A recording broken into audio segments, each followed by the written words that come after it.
Bonjour tout le monde.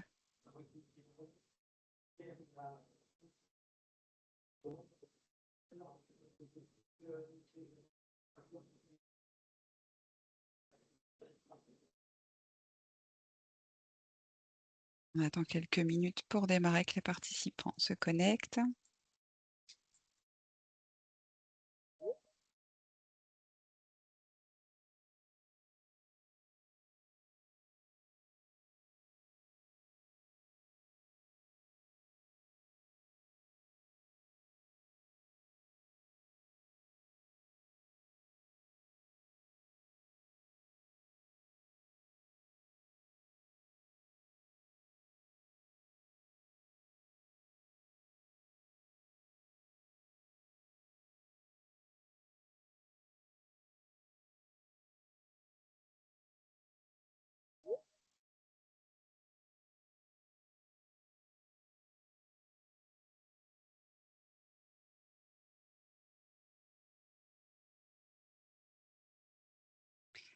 Bonjour à tous et à toutes. Sans plus tarder, je vous propose de commencer le webinaire dont le programme est assez dense. Donc, je vous remercie de votre mobilisation à tous et à toutes sur un sujet qui est très important, qui est la transition écologique du système de santé. Donc un webinaire que nous avons co-construit avec Madame Levin, qui est experte en développement durable à l'ANAP, donc l'ANAP qui est l'Agence nationale de performance sanitaire et médico-sociale, et Madame Molière, qui est directrice du C2DS, qui est le Comité pour le développement durable en santé. Elles se présenteront plus en détail à la suite et vous expliqueront ce qu'elles font. Alors, pour commencer, juste quelques consignes préalables. Vous pouvez cliquer sur l'onglet Conversation pour afficher la conversation et échanger avec les intervenants en écrivant vos messages, vos questions, vos réactions. Vous pouvez également réagir avec la petite icône de smiley pour mettre vos réactions sur la présentation. Et puis, si vous souhaitez poser des questions, levez la main. Vous appuyez sur la petite icône lever la main pour on vous active votre micro et que vous puissiez intervenir, sachant qu'il y aura évidemment à l'issue de la présentation un temps d'échange et de questions-réponses où vous pourrez poser toutes vos questions. Et cette présentation est enregistrée et le diaporama sera disponible en replay sur notre page régionale de France Asso Santé très rapidement. Alors, pour, le programme, de la matinée, alors on vous présentera très rapidement France Asso Santé puisque, vous connaissez, plutôt très bien. Le contexte et les objectifs, qui nous ont amenés à vous proposer, ce webinaire. On vous présentera le déroulé, les modalités d'échange et comme je vous le disais, il y aura un temps de questions-réponses qui sera prévu en fin de webinaire pour poser toutes vos questions. Donc France Asso Santé, eh ben voilà, vous connaissez, donc je vais faire très rapidement. C'est l'Union régionale des associations agréées du système de santé, dont le rôle est de représenter et de défendre les droits des patients et des usagers du système de santé, donc qui rassemble de nombreuses associations de patients, d'usagers et dont les missions principales sont de porter la voix dans les instances de santé, de former et d'accompagner les représentants d'usagers à exercer leur mandat dans les instances et de contribuer à l'amélioration du système de santé, notamment avec des actions de plaidoyer que nous faisons auprès des acteurs du système de santé. Donc nous sommes la délégation Hauts-de-France, puisque France Asso Santé recense 18 délégations régionales et voilà, on est dans la région Hauts-de-France. Je ne m'étends pas plus parce que vous connaissez très bien. On va rentrer dans le vif du sujet. Donc, le contexte qui nous a amené à vous proposer ce webinaire qui est une thématique un peu nouvelle sur laquelle on n'a jamais proposé de webinaire. C'est tout simplement parce que, ça ne vous a pas échappé aujourd'hui, il y a, un double défi du système de santé, répondre aux besoins toujours croissants des usagers, tout en réduisant, l'impact environnemental du système de santé. Ça, c'est vraiment un enjeu important. On voit bien que les enjeux de transition écologique, elles impactent la qualité des soins, la prévention et les inégalités de santé. On voit aussi que de plus en plus d'établissements, mais parce que la loi, et on le verra, l'impose, s'engagent progressivement dans des démarches de transition écologique dans lesquelles vous, en tant que représentant des usagers, vous avez toute votre place. Et l'idée de ce webinaire, c'est justement de pouvoir voilà, vous aiguiller et que vous puissiez prendre votre place dans ces démarches de transition écologique, notamment dans les établissements dans lesquels vous siégez. Les objectifs pédagogiques de ce webinaire, ça va être voilà, pour vous de comprendre les enjeux environnementaux du secteur de la santé, de vous donner des clés de lecture, que vous puissiez aussi identifier les espaces d'action qui sont à votre disposition en tant que représentant des usagers, de pouvoir encourager une participation des RU que vous êtes aux démarches de transition écologique et que vous puissiez être aussi des facteurs d'impulsion de ces démarches-là dans les établissements de santé. Donc au programme de cette matinée, une première étape, ça va être de comprendre les enjeux de la transition écologique, vous rappeler le cadre général de la transition écologique dans le secteur de la santé et le cadre réglementaire, puisque je vous le disais effectivement, la loi impose un certain nombre de réglementations, accompagner les établissements dans la transition écologique et bien évidemment, quelle place pour vous, représentants des usagers, dans la transition écologique du système de santé. Et nous aurons un temps d'échange en fin de webinaire pour que vous puissiez poser vos questions et on ira vers la conclusion. Donc, je vais laisser la parole à Madame Levin et Madame Molière pour la suite de la présentation, qui vont commencer par voilà, vous présenter leur structure et on enchaînera sur la suite du programme. Donc, je vais commencer. Donc, Nathalie Levin, donc je suis experte développement durable à l'ANAP. Donc, c'est l'Agence nationale de la performance des établissements sanitaires et médico-sociaux. Pour faire simple, donc c'est une agence qui a été créée en 2009 et qui est rattachée au ministère de la Santé. Donc, c'est une agence de conseil public financée, bien sûr, par le ministère de la Santé. Donc, c'est une agence d'expertise et de conseil pour les établissements sanitaires médico-sociaux, publics comme privés. Donc, voilà, le but, c'est de soutenir les établissements, de les outiller, de les accompagner, bien sûr, dans une amélioration globale. Donc, sur cette agence d'expertise, vous avez à ce jour 6 pôles qui sont pour accompagner les établissements sanitaires médico-sociaux. Bien sûr, les ressources humaines, le parcours prise en charge sanitaire, les investissements logistiques, achats et développement durable dans lequel j'appartiens à ce pôle-là, l'économie et le côté financier, bien sûr, des établissements. Parcours et prise en charge médico-sociale, et puis tout ce qui tourne au niveau du numérique. Au total, nous sommes environ 110 experts métiers qui sont souvent des professionnels de terrain, donc des anciens hospitaliers qui du coup avons rejoint l'agence. Et en plus, nous avons 830 experts donc, qui travaillent actuellement dans des établissements sanitaires médico-sociaux publics et privés qui viennent travailler en vacation, tout simplement.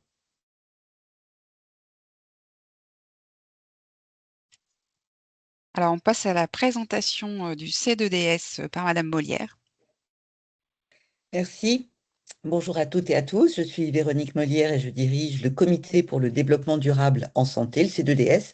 C'est une association à but non lucratif qui fait tracer 20 ans l'année prochaine et qui a été créée donc il y a de nombreuses années par des directeurs d'établissements de santé qui déjà à l'époque s'interrogeaient sur leur propre responsabilité, hein, et donc leur responsabilité en termes aussi d'impact environnemental de l'activité de santé qui certes est absolument nécessaire, le sujet n'est pas là, mais qui évidemment donc produit des impacts sur l'environnement. Donc il y a évidemment les trois piliers, hein, le pilier environnemental, mais aussi le pilier social et le pilier économique.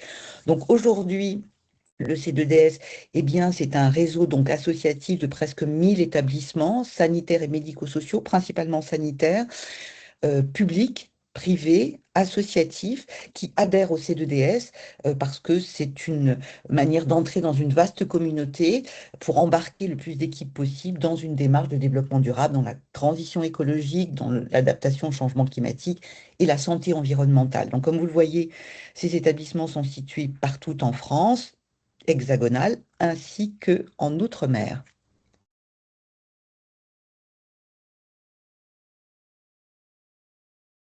Merci.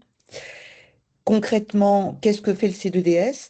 Eh bien, notre objectif, c'est vraiment d'agir sur le terrain. Depuis la création du C2DS, nous croyons très fort dans la force de l'exemple. Donc pour nous, ça nous semble absolument primordial, vital, et d'ailleurs c'est très efficace, hein, de partager des bonnes pratiques entre pairs, entre professionnels de santé. C'est en gros ce qui se passe tous les mois. C'est le petit visuel à droite sur votre slide. Donc concrètement, c'est 10 clubs métiers qui se réunissent tous les mois, 60 minutes en visio sur des thématiques bien précises, parce que quand il s'agit de mettre en œuvre, bah, bien évidemment, il faut être très précis sur son métier.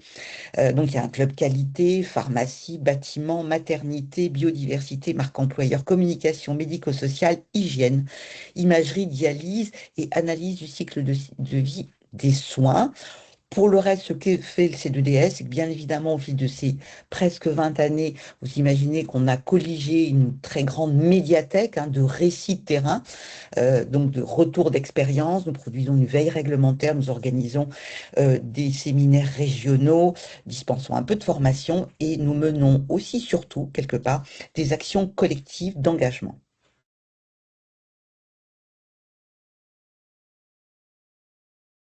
Merci beaucoup, mesdames, pour la présentation de vos deux structures.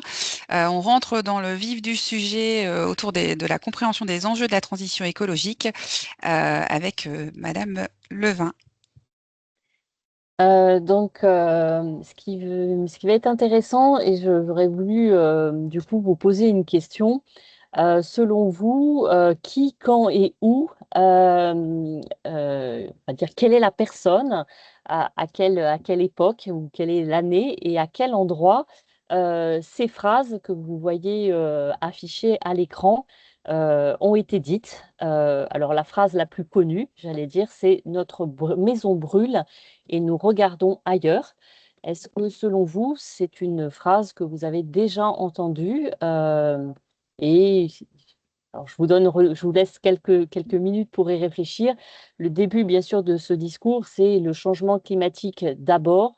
Il est engagé du fait de l'activité humaine. Il nous menace d'une tragédie planétaire. Il n'est plus temps de jouer chacun pour soi. Le réchauffement climatique est encore réversible. Lourde serait la responsabilité de ceux qui refuseraient de le combattre. Notre maison brûle et nous regardons ailleurs. Nous ne pouvons pas dire que nous ne savions pas.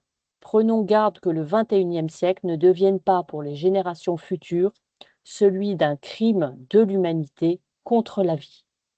Donc je vous pose la question, qui a dit ça? Quand cette personne en a parlé et où? Alors j'ai une main levée. Pierre, si vous souhaitez prendre la parole, n'hésitez pas à ouvrir votre micro.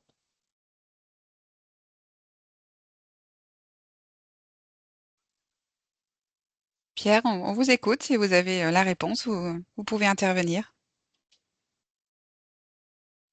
Alors, on ne vous entend pas si vous parlez. On voit que votre micro est ouvert. Oui. Sinon, je vais donner la réponse. Ouais, sinon, vous pouvez effectivement mettre dans le chat si vous arrivez. Ah, alors, quelqu'un a dit dans le chat, je pense que c'est Jacques Chirac. Tout à fait. Donc, vous avez raison. On va donc diapo suivante.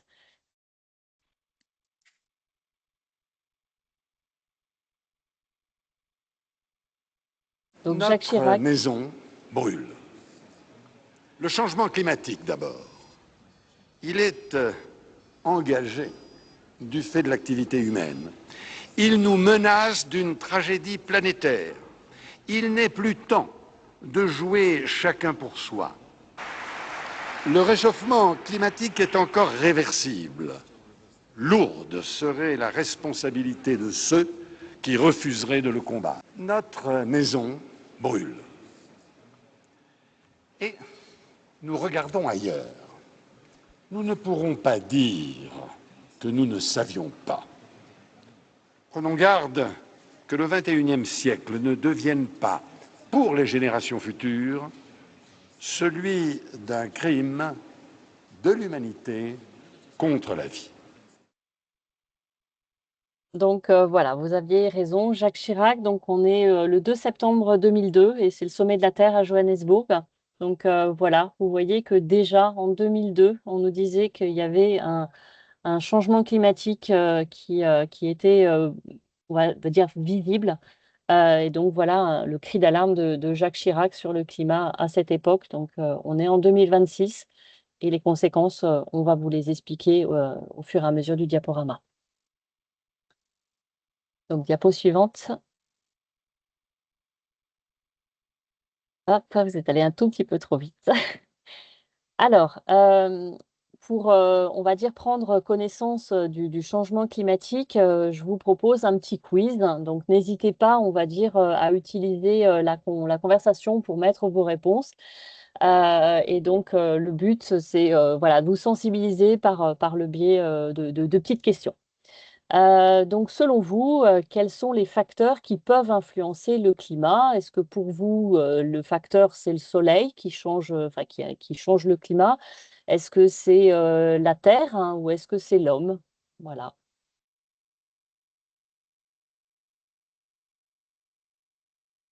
Alors, on vous a proposé les questions dans le sondage Pools.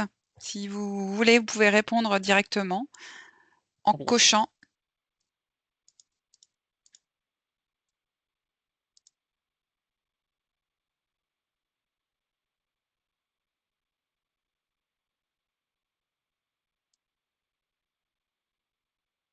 On voit que ça répond. Alors, on a Jean-Pierre qui dit c'est l'homme. Il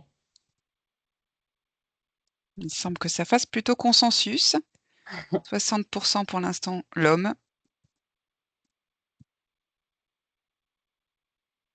Et on va aborder peut-être la réponse. Et donc c'est les 3.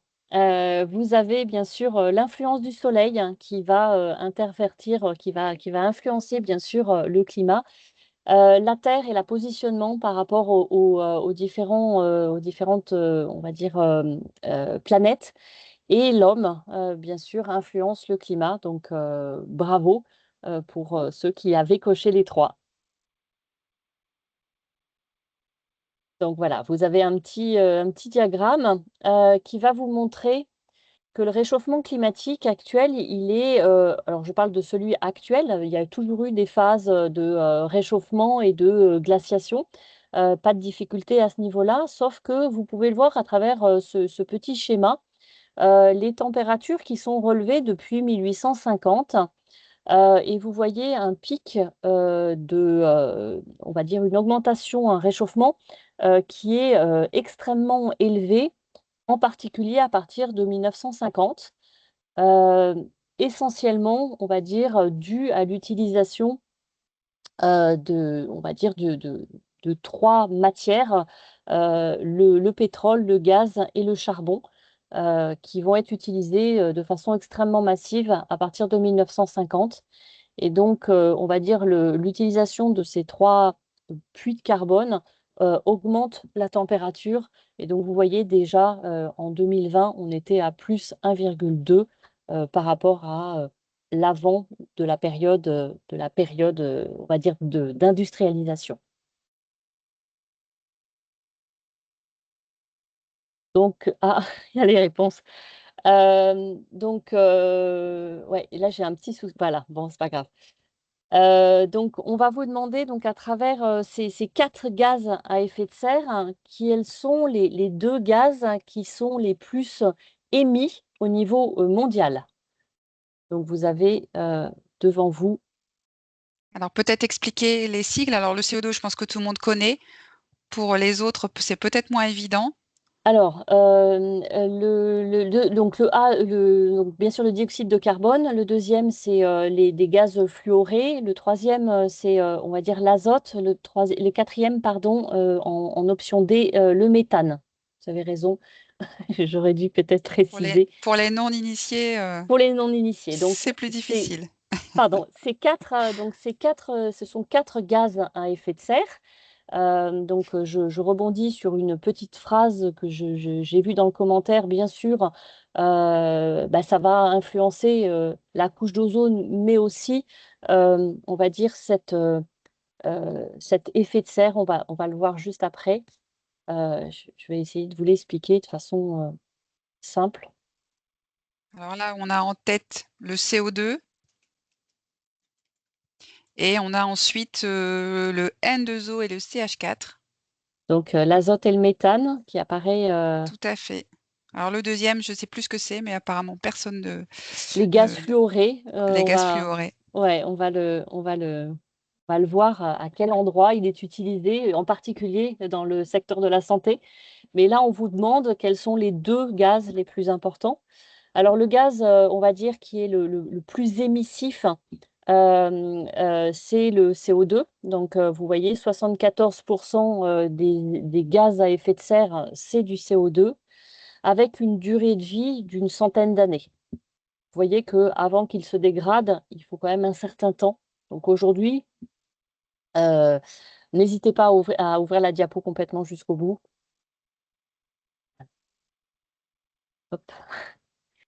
Donc, vous avez, pour chacun des gaz, à effet de serre, une durée de vie et un pouvoir réchauffant qui va être intéressant à discuter. Donc le premier, bien sûr, c'est le CO2 que vous avez donc à 74, le méthane à 18, l'azote à 5 et puis, les gaz fluorés à 3.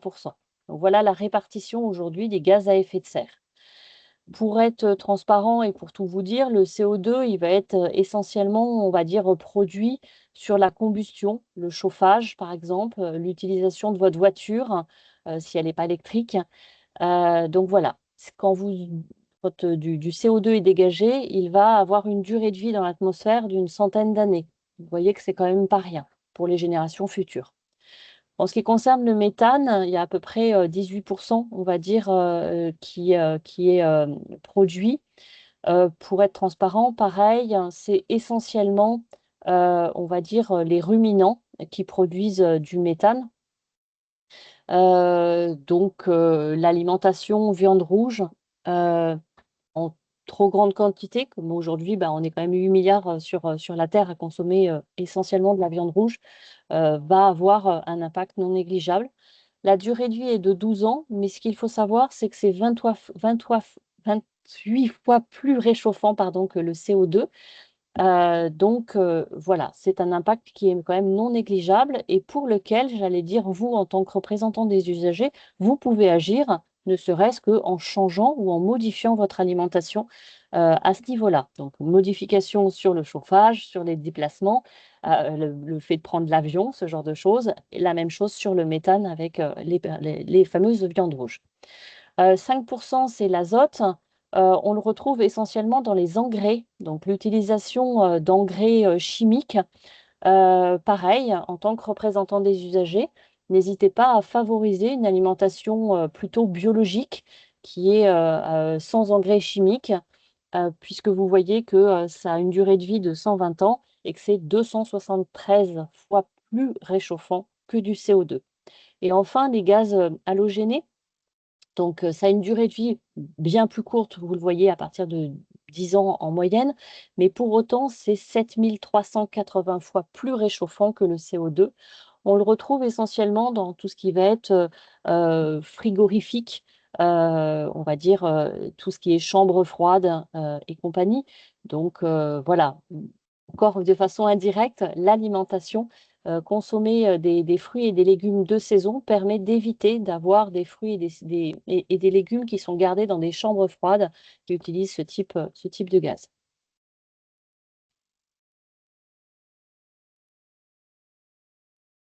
Donc, petite question, les gaz à effet de serre sont-ils nécessaires à la vie sur notre planète? Selon vous, la réponse est oui ou la réponse est non. Les gaz à effet de serre sont-ils nécessaires à la vie sur notre planète?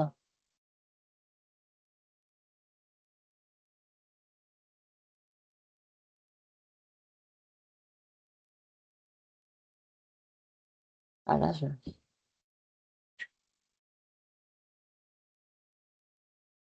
Alors pour l'instant, on a que des oui.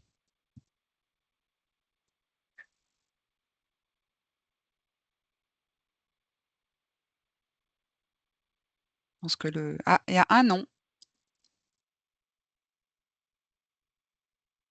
Une majorité de oui, mais quand même quelques-uns qui pensent que non.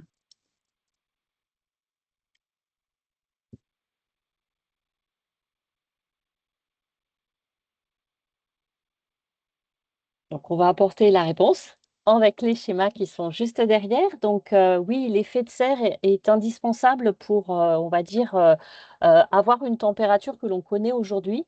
Si vous n'aviez pas d'effet, d'effet de serre, notre planète serait à -18 degrés, donc difficilement pour y vivre, en sachant que c'est une moyenne sur, l'ensemble de la planète. Donc aujourd'hui, vous avez un rayon lumineux qui, vous voyez donc, le revêtement du carré, c'est comme s'il y avait de la neige ou de la glace. Le soleil, se réfléchit, sur la neige et est renvoyé à 90 à peu près à l'extérieur, seulement 10 est absorbé. Ce qui nous donne du coup une température, moyenne sur, la planète, hein, serait de -18 degrés. Donc, diapo suivante. Si, donc là, on était dans le premier schéma, c'était, le fait qu'il n'y ait pas d'effet de serre. Donc dans le cas où il y a un effet de serre, vous voyez, sur le schéma un genre de voile, hein, qui apparaît sur la partie haute. Les rayons lumineux donc, sont absorbés à 50 par, on va dire la planète, ce qui permet aujourd'hui d'avoir une température moyenne sur l'ensemble de la planète à peu près de 15 degrés. Diapo suivante. Quand vous avez, du coup un effet de serre qui va être amplifié par l'utilisation, on va dire du chauffage, des voitures, du bétail, hein, que vous voyez donc, représenté, sur ce schéma, vous avez, du coup on va dire là ça correspond à la flèche rouge, hein, c'est-à-dire que ce qui va être, rejeté, 95 est bloqué par cette couche et donc seulement 5 ressortent, voilà. Donc du coup, ça augmente la température et vous voyez, progressivement, des augmentations de température et donc on va le voir dans les diapos suivantes, cette amplification. Donc selon vous, donc on vous invite du coup à compléter cette phrase. L'augmentation de la température, selon vous, elle augmente les précipitations, elle réduit les précipitations ou finalement elle ne change rien aux précipitations?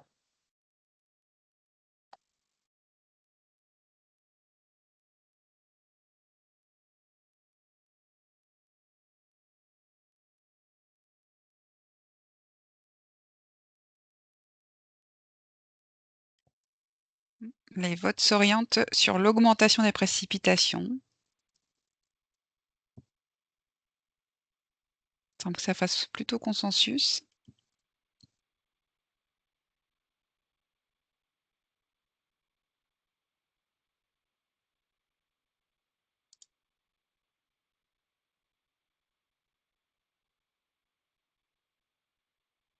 On va apporter, la réponse. Alors, bah, c'est les 2, c'est-à-dire que ça augmente les précipitations et ça réduit les précipitations en fonction de l'endroit où vous vous situez sur la planète, hein, et voir éventuellement à quel endroit vous vous situez, si vous êtes plutôt en plaine, sur un océan et cetera. Donc du coup, c'était la réponse A et la réponse B. Donc petit rappel, le cycle de l'eau, donc vous l'avez tous vu à l'école. Les précipitations, qui ont lieu, donc sous forme de pluie ou de neige en fonction de l'endroit, sur la planète, vont ruisseler, alimenter donc du coup, les fleuves, les rivières, rejoindre les nappes phréatiques, les océans et par évaporation, du coup, va en remonter en condensation et à nouveau se précipiter. Ça, c'est le cycle normal du cycle de l'eau. Dans le cas d'un réchauffement, enfin d'un dérèglement climatique avec, un effet de serre, vous allez avoir des précipitations qui vont être, augmentées, proches des côtes. C'est ce qu'on a pu, voir un petit peu, dans les médias, par exemple, en Espagne, au Portugal.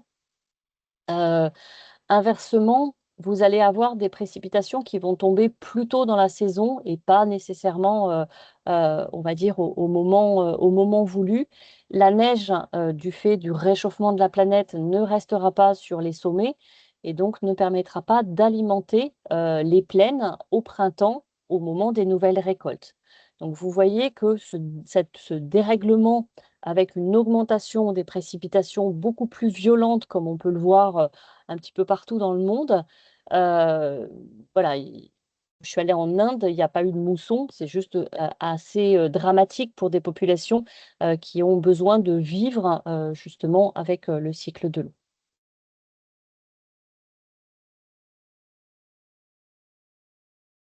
Alors, selon vous, quelles sont les prévisions de température en France, et dans le monde pour 2100?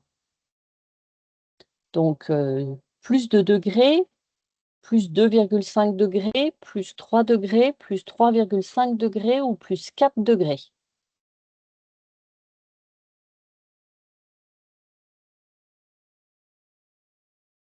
On s'oriente vers les températures les plus importantes.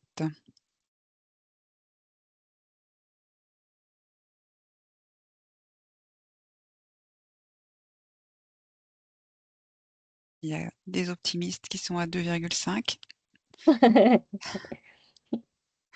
mais on est quand même majoritairement 3,5 voire 4 degrés.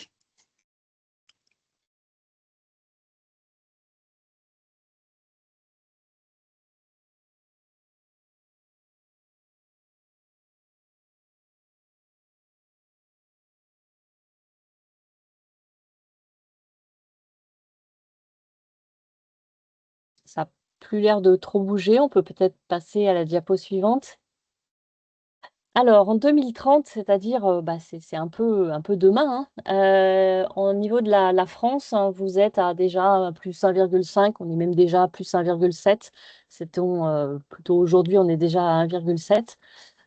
Donc voilà, en 2030, pour la France, c'est plus 2 degrés et pour, l'ensemble de la planète, c'est plus, 1,5 degré et donc pour, 2100, on serait plutôt pour la France à 4 degrés et pour l'ensemble du coup de la planète à 3 degrés en supplémentaire. Donc vous voyez que c'est quand même pas rien. Heu, je ne sais pas si j'ai mis le schéma juste derrière, je vais voir. Alors oui. Donc une France à plus 4 degrés en 2100. Vous le voyez donc, Lille, heu, Paris, Brest, donc Lille deviendrait, une température, on va dire un climat analogue à Bilbao. On se base en prenant en compte plusieurs paramètres, c'est-à-dire la température moyenne, la température minimale en janvier, la température, pardon, maximale en juillet, ainsi que les précipitations. Et donc, vous voyez que, Paris aurait une température comme à Montpellier, Brest aurait un climat comme, Vigo en Espagne. Vous voyez que c'est quand même assez surprenant. Lyon, pardon, serait plutôt avec un climat, Rome. Montpellier, Valence et Marseille, Séville. Donc, je ne sais pas pour celles et ceux qui ont eu l'occasion d'aller, l'été, dans des villes, en Espagne, c'est quand même relativement insupportable. Donc vous voyez qu'il y a toute une partie, de la France hein, qui va être, Heu, je vois une petite remarque, d'où l'achat immobilier en augmentation en Finlande et en Norvège.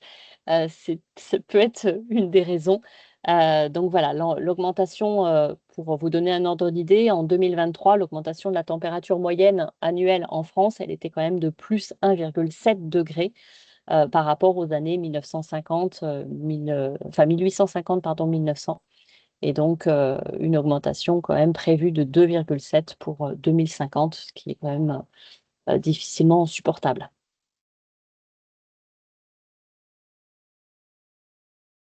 Alors, on vous invite, en fonction de la commune dans laquelle vous résidez, à faire un test. Donc, c'est-à-dire, Météo France propose, donc, vous pouvez tout à fait, scanner ce QR code pour avoir un petit peu, on va dire les prévisions, sur votre commune, qui sont réalisés par Météo France et par un Climadiag commune qui vous permettra de voir les projections, on va dire, quel que soit l'endroit où vous vous situez.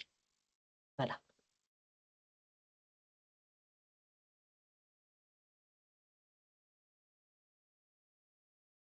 Donc, l'impact du changement climatique, hein, il est déjà visible, puisque vous le voyez, les précipitations sont complètement dérégularisées. Il ne pleut pas que en hiver, il peut aussi pleuvoir avec des gros orages en été. Donc, les conséquences d'ici 2050, c'est entre 5 à 10 fois plus de jours de canicule. C'est plus 40% de précipitations en hiver et 2 fois moins en été, donc des sécheresses beaucoup plus présentes. 30 à 50 nuits supérieures à 20 degrés dans le nord, et puis moins de neige. Et donc, on l'a dit tout à l'heure, ça veut dire moins de neige qui fonde au printemps et qui alimente du coup les plaines pour les récoltes.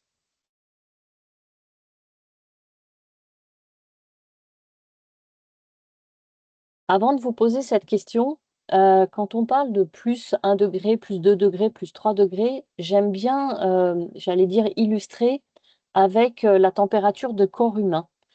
Ce qui est intéressant, c'est de se dire la planète, c'est comme le corps humain. Heu, Quand vous êtes à 37 degrés, vous êtes en pleine forme. Quand vous avez 38, vous commencez à être malade, c'est-à-dire plus 1 degré, vous commencez à sentir quelques effets.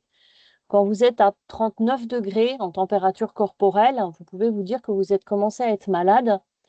Heu, Quand vous atteignez 40 et 41 degrés, cela peut être mortel pour l'homme.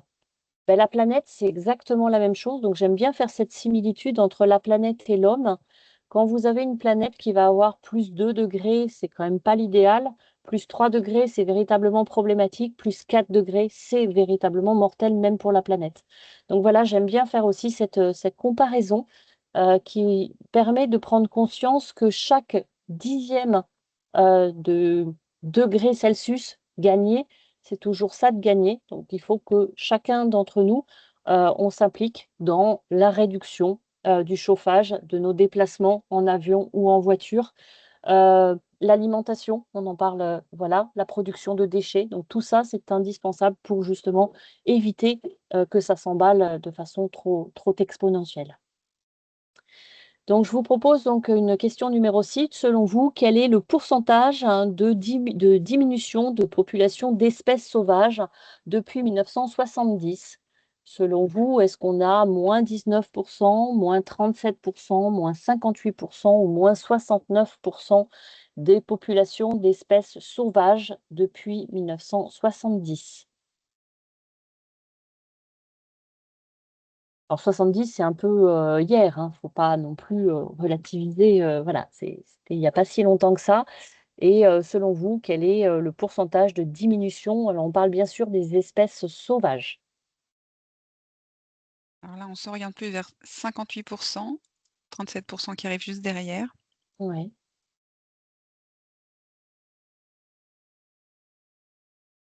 On a Charlotte qui nous dit augmentation des insectes.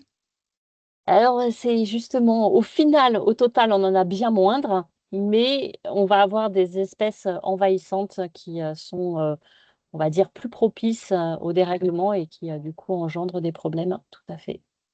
Alors on a plutôt 58% qui fait, consensus. Bon, alors on va regarder la réponse sur la diapo. Donc là, vous l'aurez bien compris, on parle bien sûr de l'érosion, hein, de la biodiversité. Donc pour faire simple, l'homme a toujours modifié son environnement. Là-dessus, il n'y a pas de difficulté, mais avec une croissance constante de la population, et surtout l'usage des ressources qui est toujours plus grand. On va avoir une pression, sur, des activités humaines qui s'accélèrent avec, l'agriculture, l'urbanisation, les activités, heu d'extraction de minerais et de matières, et cetera. Les conséquences, sont à la fois une atteinte sans précédent sur, les écosystèmes, du coup naturels, qui abritent du coup cette diversité et malheureusement une disparition, bah, comme vous pouvez le voir sur le schéma, massive des espèces, animales sauvages.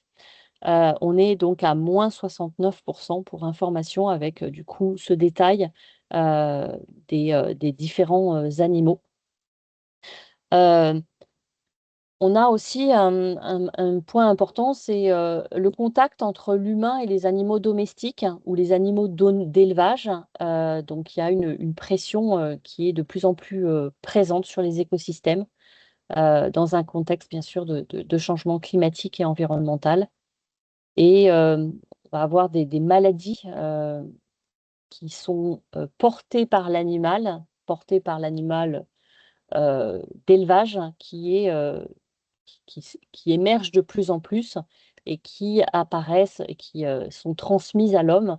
On en parlait encore il n'y a pas très longtemps, ou encore actuellement, pardon, avec l'hantavirus, qui est une maladie transmissible, voilà, qu'on appelle zoonotypique, tout simplement.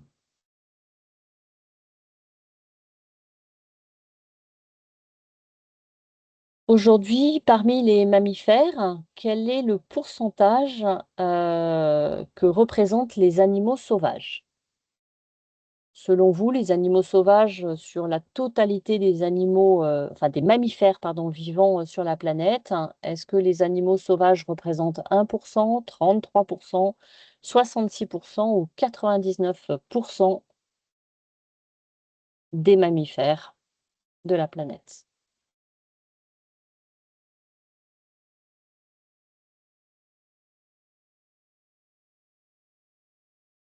Alors là, on a une majorité de 20%, 33% qui arrivent derrière, quelqu'un qui nous dit 100%. Ah, 33% est passé en tête. Ah, 66 aussi, on voit que c'est mitigé. Exactement. Et là, c'était une question un peu piège, hein, on est d'accord? Combien y a-t-il de mammifères sauvages en proportion sur la planète?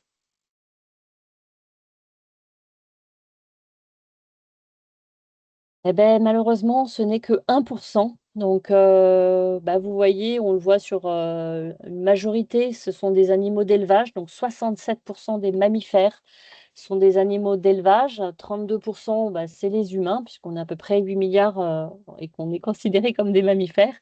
Et vous voyez, seulement 1% des animaux, des mammifères sont sauvages. Donc, voilà l'image, ce qui est quand même assez dramatique. Et quand je vous parlais de l'alimentation, vous voyez que l'alimentation a un rôle déterminant sur l'impact et sur la diminution de la biodiversité.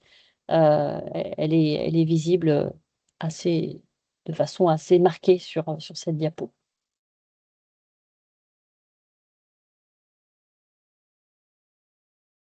Donc, selon vous, quelle est la proportion de zoonoses dans les maladies infectieuses humaines? Les zoonoses sont on va dire, la transmission d'agents infectieux euh, de l'animal à l'homme.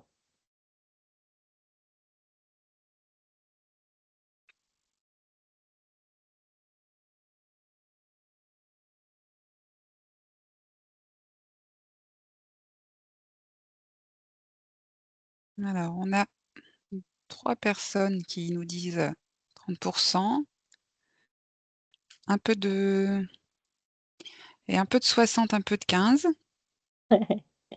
Voilà aussi que c'est mitigé. Alors, personne ne dit 90.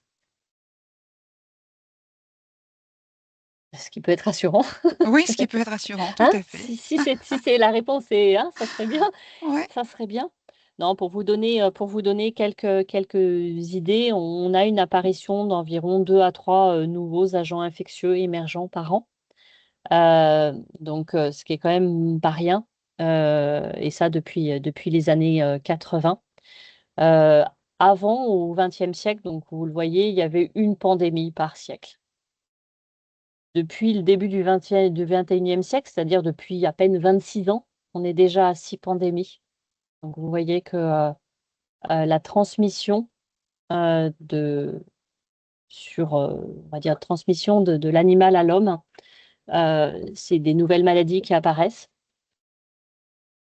et c'est quand même pas rien puisque, le système de santé on va dire les hôpitaux, les cliniques, vont devoir gérer ces afflux de victimes, comme on a pu le voir précédemment.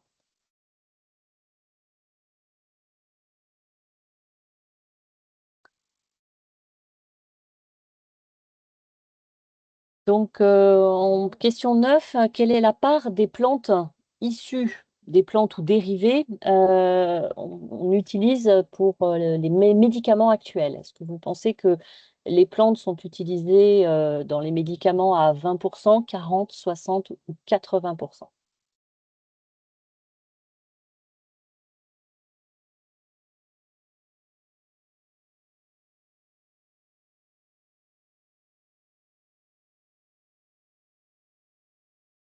Instant, on a ex aequo. Ouais, c'est partagé. Personne n'est sur le ah si, on a Jean-Pierre qui est sur le 60, donc Oui, 40%, 20% passe en tête, ex aequo. 20% est en tête. À égalité avec 40. on espère 60.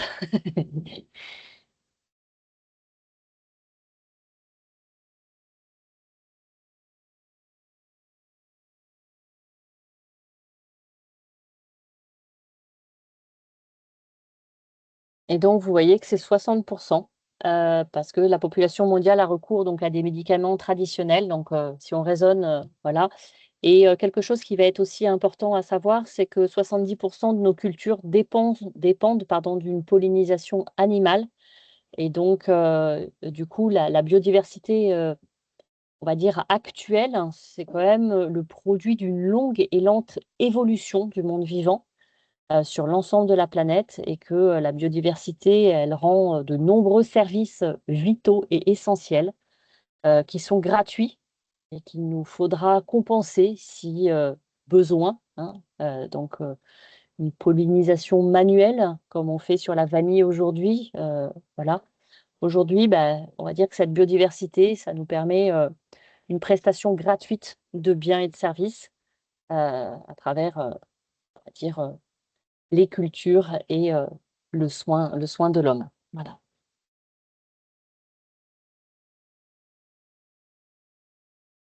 Question 10. Quel est le nombre de morts liés à des facteurs environnementaux défavorables à la santé en Europe? Le nombre de morts, 1 million, 1,2 million, 1,4 million, 1,6 million.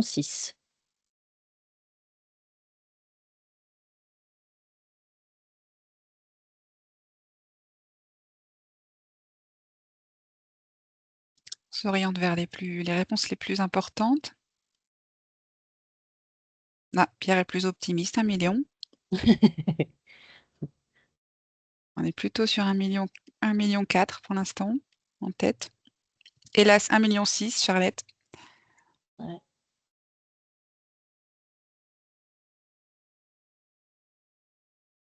Entre 1,4 million et 1,6 million.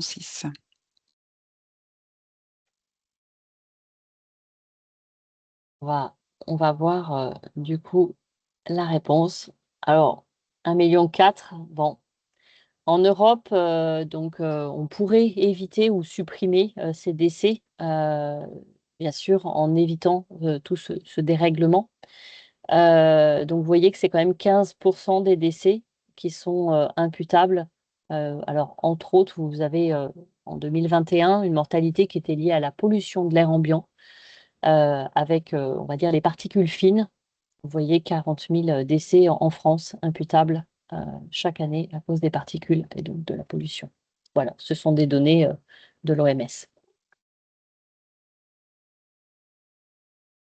Alors les conséquences, c'est pas très joyeux, mais les conséquences du coup de ce dérèglement climatique sur l'humanité, bah, c'est des événements climatiques qui vont être extrêmes, comme des ouragans, des inondations, de la sécheresse ou des feux de forêt qui touchent bien sûr même la Bretagne, parce que souvent on dit oui, mais il y a quand même des endroits, non, non, même la Bretagne est touchée. Diapo suivante. Donc les conséquences toujours sur l'humanité, ça va être des chaleurs extrêmes, et des températures comme on a pu voir, on va dire avec un nombre de jours de canicule très important par an, qui du coup ne permettent pas au corps de s'adapter à redescendre en température. Et là, bah, du coup, ça occasionne sur l'homme une mortalité cardiaque et puis toute l'anxiété, de l'insomnie, des compensations chroniques, etc. Donc, vous le voyez, il y a un certain nombre, on va dire, euh, de pathologies liées aux chaleurs extrêmes. Sur la détérioration de la qualité de l'air, vous l'aurez compris, des allergies, de l'asthme et bien sûr des maladies cardiovasculaires. La détérioration de la qualité de l'eau, c'est logique, hein. Toutes les maladies qui sont liées à une eau qui est impropre à la consommation, bien sûr le choléra et toutes les autres, je ne vais pas vous les lire. Donc voilà. Et puis, on va dire la qualité de l'eau, c'est aussi des algues qui vont apparaître.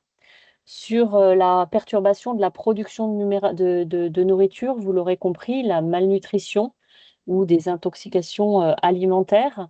La France étant elle-même touchée, il faut aussi le dire, puisque vous avez par exemple la grêle qui va abîmer un certain nombre on va dire, de fruits, de légumes, etc., qui peut du coup avoir ou mettre sur le marché des quantités de fruits et de légumes qui sont extrêmement variées. La hausse des maladies zoonotiques, donc vous l'aurez compris, hein, la zoonose, c'est une maladie qui se transmet de l'animal à l'homme. Et donc, vous avez la maladie de Lyme avec, on va dire, les tiques, le virus du Nil, le Zika, le chikungunya, la dengue, la malaria, l'antavirus. Je suis désolée, mais j'avais déjà fait la diapo avant qu'on en parle. Et puis, les encéphalitides, pardon. Voilà, à peu près beaucoup de maladies qui sont aujourd'hui, par exemple, le moustique tigre couvre la majorité des départements en France, euh, donc porteur, bien sûr, de virus. Et puis, sur les impacts sociaux, il faut imaginer que les conséquences, bien sûr, d'un dérèglement climatique, c'est une malnutrition, des intoxications alimentaires, une santé mentale, voire très certainement des rébellions qui pourraient malheureusement se produire.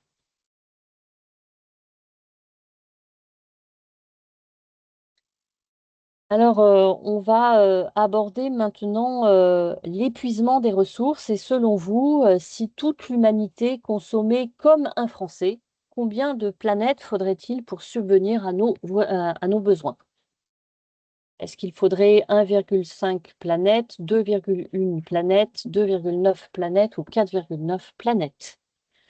Donc, c'est-à-dire si toute l'humanité était consommateur comme un Français. Euh, Pour l'instant, c'est l'égalité parfaite.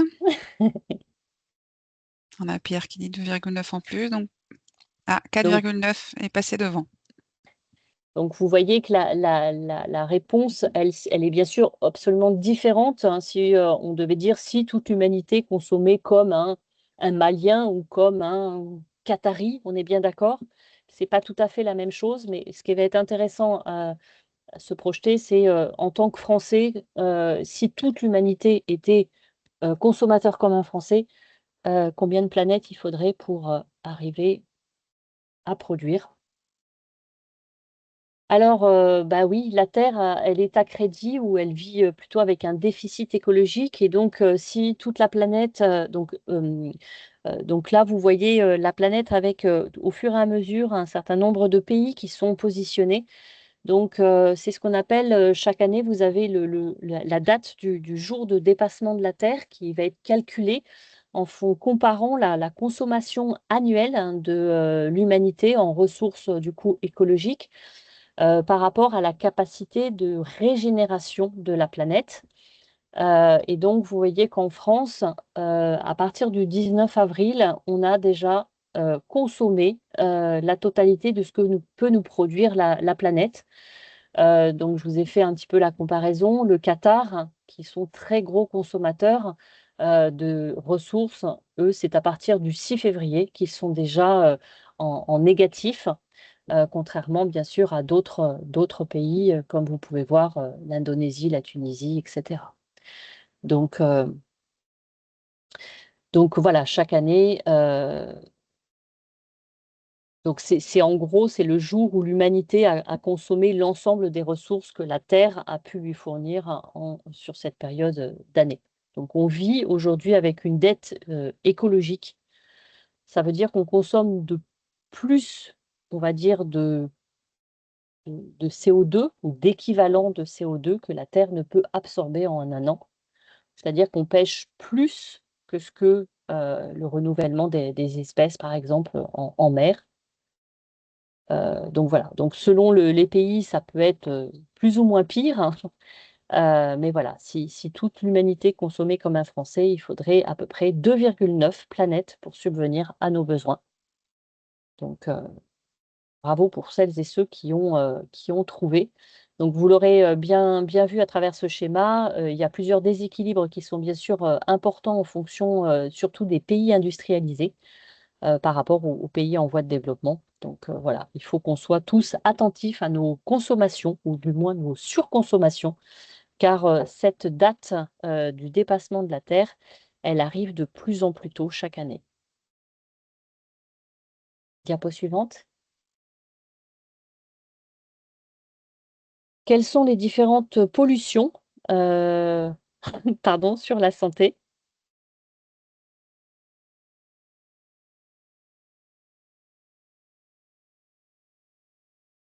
Donc là, ce sont des réponses libres. Oui. À vous de d'écrire quelles sont les pollutions que vous pensez qui agissent sur la santé.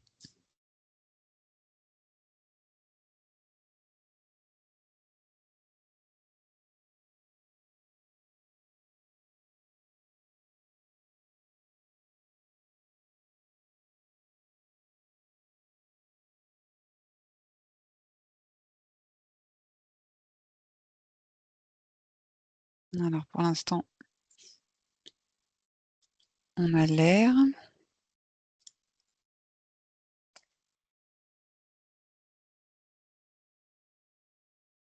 Les perturbateurs endocriniens, l'eau, les Très bien. sols. Oui.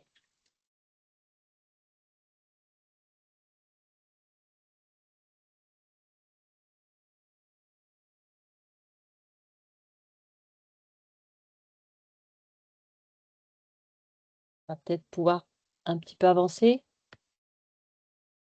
Donc en gros, vous avez Ah, à ce c'est ça. jour, oh, Hop. pardon, vous avez, on va dire, 4 types de pollution. Le premier étant les pesticides. Et pour votre information, plus la température augmente, plus l'activité des insectes augmente. Donc je rebondis sur ce que quelqu'un avait mis. Et donc, vu que les insectes augmentent, l'humain va utiliser de plus en plus, on va dire, de pesticides. Euh, et du coup, pour vous donner un ordre d'idée, les quantités de pesticides entre 2000 et 2019 ont été augmentées de 35%. Donc, je vous invite à faire attention à votre alimentation, puisque d'une certaine façon, c'est aussi des pesticides que vous consommez. Sur la pollution chimique, il y a de plus en plus de ventes de produits phytosanitaires à l'usage, bien sûr, agricole. Hop, je veux bien revenir sur la diapo d'avant, pardon. Pardon. Non, c'est moi. Du coup, donc sur les pollutions chimiques, vous avez donc des ventes de produits phytosanitaires et cela engendre du coup une pollution des cours d'eau qui est de 56% en dégradation sur les deux dernières années. Donc, vous voyez que c'est quand même pas rien. En ce qui concerne du coup les plastiques, la quantité plastique par an pour un Français, c'est 70 kilos. Vous voyez que c'est quand même pas rien. Et seuls 10% est simplement recyclé. Donc, c'est quand même un vrai problème. Et sur les microplastiques, je vous donne juste un chiffre. Toutes les semaines, vous consommez, ou je consomme, 5 grammes de microplastiques qui peuvent être, on va dire, déplacés entre une bouteille d'eau en plastique et votre verre. Ce sont des mini microparticules, tous les revêtements que vous avez. Donc, vous faites réchauffer au micro-ondes tout ce qui va être à l'intérieur d'un un récipient en plastique, avec la chaleur et le froid, ça permet de se déliter et malheureusement, ça entre en contact avec l'aliment et donc vous consommez jusqu'à 5 grammes par semaine de quantité plastique ingérée. Diapo suivante. Donc, je voudrais faire vraiment un focus sur les plastiques. On en retrouve à l'intérieur donc des œufs de goéland. Donc, vous voyez que même les animaux se retrouvent confrontés à une consommation indirecte. Et sur la photo de droite, ne pensez pas que c'est, on va dire, dans le tiers-monde. Non, c'était une bouche d'égout dans le sud de la France, hein, où ils ont décidé de mettre du coup un filet pour récupérer tous les déchets qui auraient pu rejoindre la planète. Donc voilà un petit peu. 50% des plastiques qui sont produits les 15 dernières années. Donc, vous le voyez dans vos emballages plastiques aujourd'hui, toutes vos consommations que vous avez, avec malheureusement seulement 10% qui sont recyclés.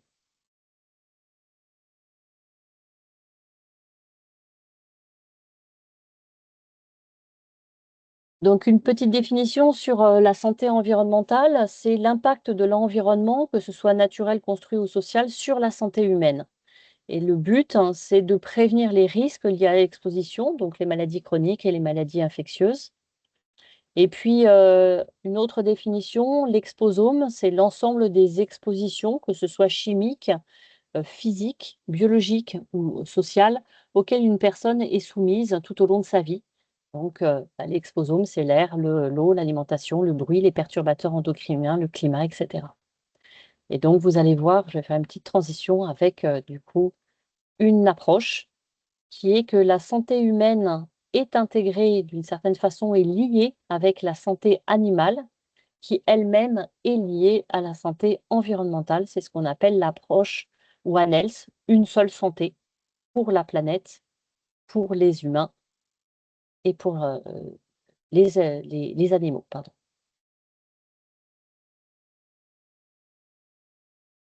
Donc, vous l'aurez compris, un établissement de santé, il n'y a pas d'autres petits schémas sur cette.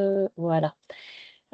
Donc, un établissement, un établissement de santé, il a besoin de ressources, il a besoin d'eau, il a besoin d'énergie, il a besoin de matières premières. Mais d'une certaine façon, il participe au dérèglement climatique puisqu'il va produire des déchets. Il va produire des eaux usées qui vont rejoindre malheureusement les cours d'eau, des déchets qui vont rejoindre les sols, des pollutions qui vont du coup intervenir dans la qualité de l'air. Donc vous voyez que ce qui est intéressant, c'est de se dire, un établissement de santé, il dérègle on va dire il dérègle pardon l'environnement en produisant d'une certaine façon un certain nombre de maladies et du coup accueillir des patients. Donc c'est vraiment un cercle malheureusement non vertueux. Donc le système de santé, vous avez un organisme, le GIEC, qui a établi que le système de santé, c'est 49 millions de tonnes de CO2 équivalent, c'est-à-dire 8% des émissions nationales qui sont dues au système de santé. Donc, c'est pour ça que vous allez voir, on va demander aux différentes structures de revoir notre impact sur la planète. Et si on regarde uniquement le secteur de l'autonomie, dans les 49 millions de tonnes, vous avez 10 millions de tonnes qui sont uniquement pour le secteur de l'autonomie, les EHPAD, les personnes, les structures pour les personnes porteurs de handicap. Vous voyez que c'est quand même pas rien. Alors, une fois qu'on a un peu posé le tableau qui est un peu noir, hein, il ne faut pas se le cacher, la planète brûle. Voilà, comment concrètement les établissements peuvent agir pour essayer, en tout cas, de contribuer à la réduction de ces effets. Et donc, la transition est toute trouvée avec cette partie un peu d'illustration concrète et d'exemples issus du terrain que va nous présenter Madame Molière.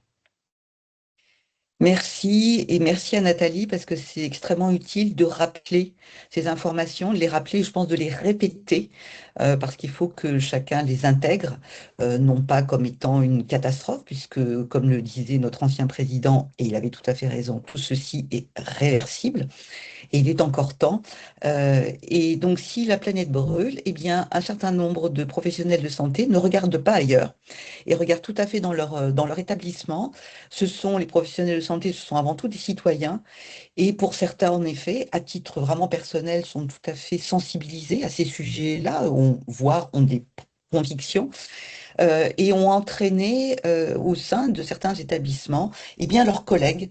Et comment est-ce qu'en effet, cette hygiène de vie, peut-être dans sa vie privée, on peut l'importer dans sa vie professionnelle. Et puis, dans un deuxième temps, il est prévu, hein, Laurine, une présentation très très rapide de toute façon des cadres et de la réglementation qui existent. Donc, d'une certaine manière, convaincu ou pas convaincu, il faut rentrer dans la dynamique.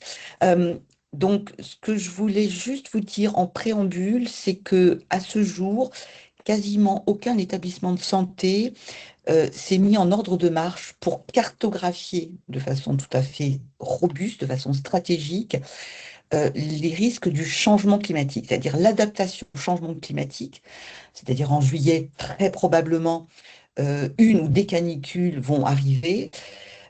Très peu d'établissements se prémunissent de cette canicule, dans le sens où ce risque est intégré au titre d'autres risques dans une cartographie des risques d'un établissement de santé. Et ça, c'est la grande faiblesse, si j'ose dire, du système hospitalier, enfin, et médico-social français. C'est la même chose dans les pays européens. Pour ce qui concerne la transition écologique, donc qui se fait à moyen et long terme, comment est-ce que je peux réduire mon impact environnemental? Là, en effet, depuis le poste d'observation qu'est le C2DS, on voit une multiplication en effet des initiatives de terrain portées par des professionnels de santé à titre volontaire, parce que certes, il y a une réglementation, mais finalement, à l'arrivée, personne n'est mieux payé, ni l'établissement, ni le salarié, pour mettre en œuvre ces actions, et pourtant, elles se multiplient. Quelques exemples très, très différents. Par exemple, la polyclinique Saint-Roch à Cambrai, qui est un établissement de rééducation, eh bien, a dépassé les accords de Paris, puisqu'ils ont réduit sur la question du carbone dans les émissions des gaz à effet de serre de l'établissement. Ils ont déjà réduit de plus de 40% leurs émissions de gaz à effet de serre, ils les mesurent. Et évidemment, ce n'est pas un hasard, ils se sont mis à l'œuvre pour réduire ces émissions depuis 2010. Donc, vous voyez, ça fait plus de 15 ans que cet établissement travaille sur ces sujets. Le C2DS, pour sa part, pour les deux COP 2015 et 2022, nous avions produit donc un guide, une publication de plus d'une centaine de pages, l'hôpital agit pour la planète, avec donc de très nombreux exemples sur comment l'hôpital agit pour la planète en termes de réduction du carbone. Slide suivante.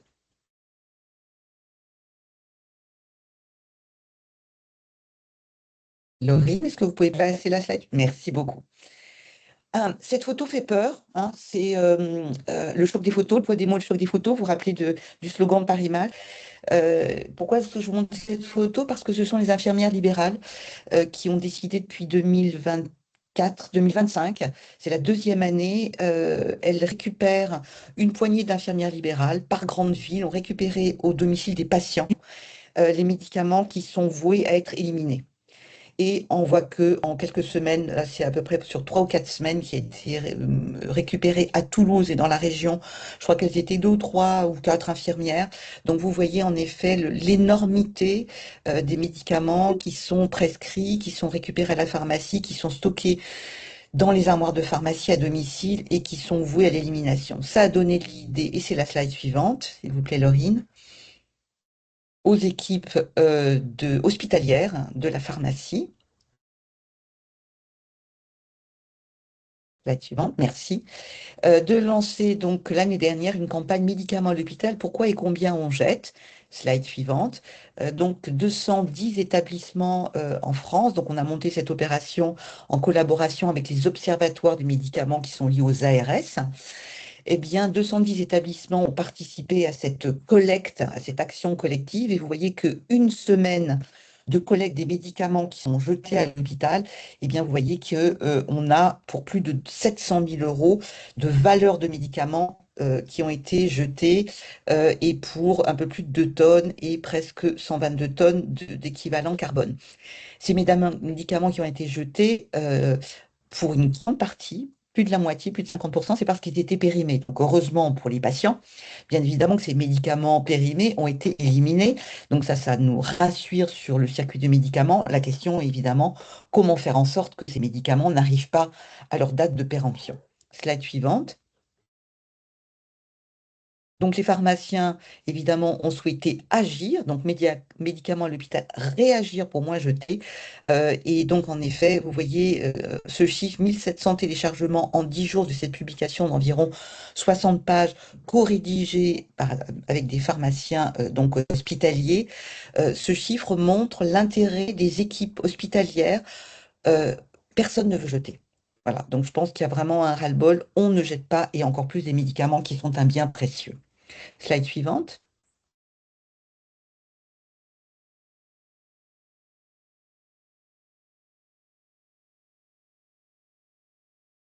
Merci. Cette slide concerne des initiatives concernant l'éco-construction des bâtiments, parce qu'en effet, la production de gaz à effet de serre, elle provient aussi de la construction et de l'énergie nécessaire pour faire fonctionner. Elle demande en effet beaucoup de ressources. Nathalie l'a bien présenté.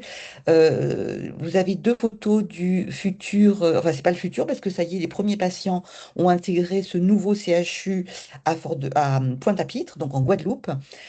Il est absolument exemplaire, c'est vraiment la plus belle bâtisse que l'on connaît au sein du C2DS. Alors déjà parce que le bâtiment est très beau, ce qui est aussi pas mal. Donc vous avez un double toit, vous avez des doubles pots autour des murs pour isoler. Vous avez une allée centrale avec une qualité de l'air, avec une aération naturelle qui a été pensée. Vous avez des quantités de scénarios de mode dégradé. Un ascenseur tombe en panne, 2, 3, 4. Comment est-ce que on imagine le flux des patients, des accompagnants dans une situation en mode dégradé, par temps d'ouragan, où les soins doivent évidemment continuer, etc. Donc absolument exemplaire. Un autre exemple, centre de dialyse François Berthoud, qui est dans le département 42, c'est 70 postes de dialyse. Et eux, c'est un des très rares établissements en France qui a le label Passive House. Ça veut dire qu'en fait, c'est un bâtiment intelligent qui récupère toute la chaleur produite de façon naturelle, si j'ose dire, par le personnel, par les patients, par les utilisateurs, par les équipements. Et donc, cette chaleur est utilisée, ben, en effet, pour réchauffer ou refroidir le bâtiment. Slide suivante. Pour répondre à la question de combien ça coûte, alors ce CHU-là a coûté 600 millions d'euros. Je ne pourrais pas vous dire, il faudrait le comparer avec d'autres prix de CHU comparables. Euh, L'éco-construction des bâtiments, évidemment, si on le regarde, ce que ça coûte l'année d'ouverture, bien évidemment, c'est très cher. Il faut regarder le retour sur investissement sur 5 ans, 10 ans, 15 ans, 20 ans. Et évidemment, c'est là une construction tout à fait intéressante aussi pour des raisons économiques. Concernant la maternité, par exemple, eh bien, sachez que le pôle femmes-enfants du groupe hospitalier à La Rochelle, dans le 17, a fait tout un travail d'état des lieux des espaces et des produits porteurs de substances nocives, les perturbateurs endocriniens, mais aussi des pesticides, mais aussi les champs électromagnétiques. Donc, ils ont analysé ces propriétés toxicologiques dans les couches, dans l'eau, dans l'alimentation. Ils ont réfléchi sur l'échange aussi des nourrissons qui peuvent se faire à l'eau et sans produits cosmétiques. Mais aussi, ils ont remplacé des carafes d'eau en plastique par des carafes d'eau en verre. Vous voyez que les choses aussi commencent par des idées très très simples. Il faut commencer par ce qui est facile et puis ensuite on peut monter en puissance, bien évidemment. Donc les maternités travaillent beaucoup sur ces questions de santé environnementale. De la même manière, le CHU de Montpellier a obtenu le niveau OR, donc le niveau le plus élevé du label THQSE, un très haute qualité santé environnementale.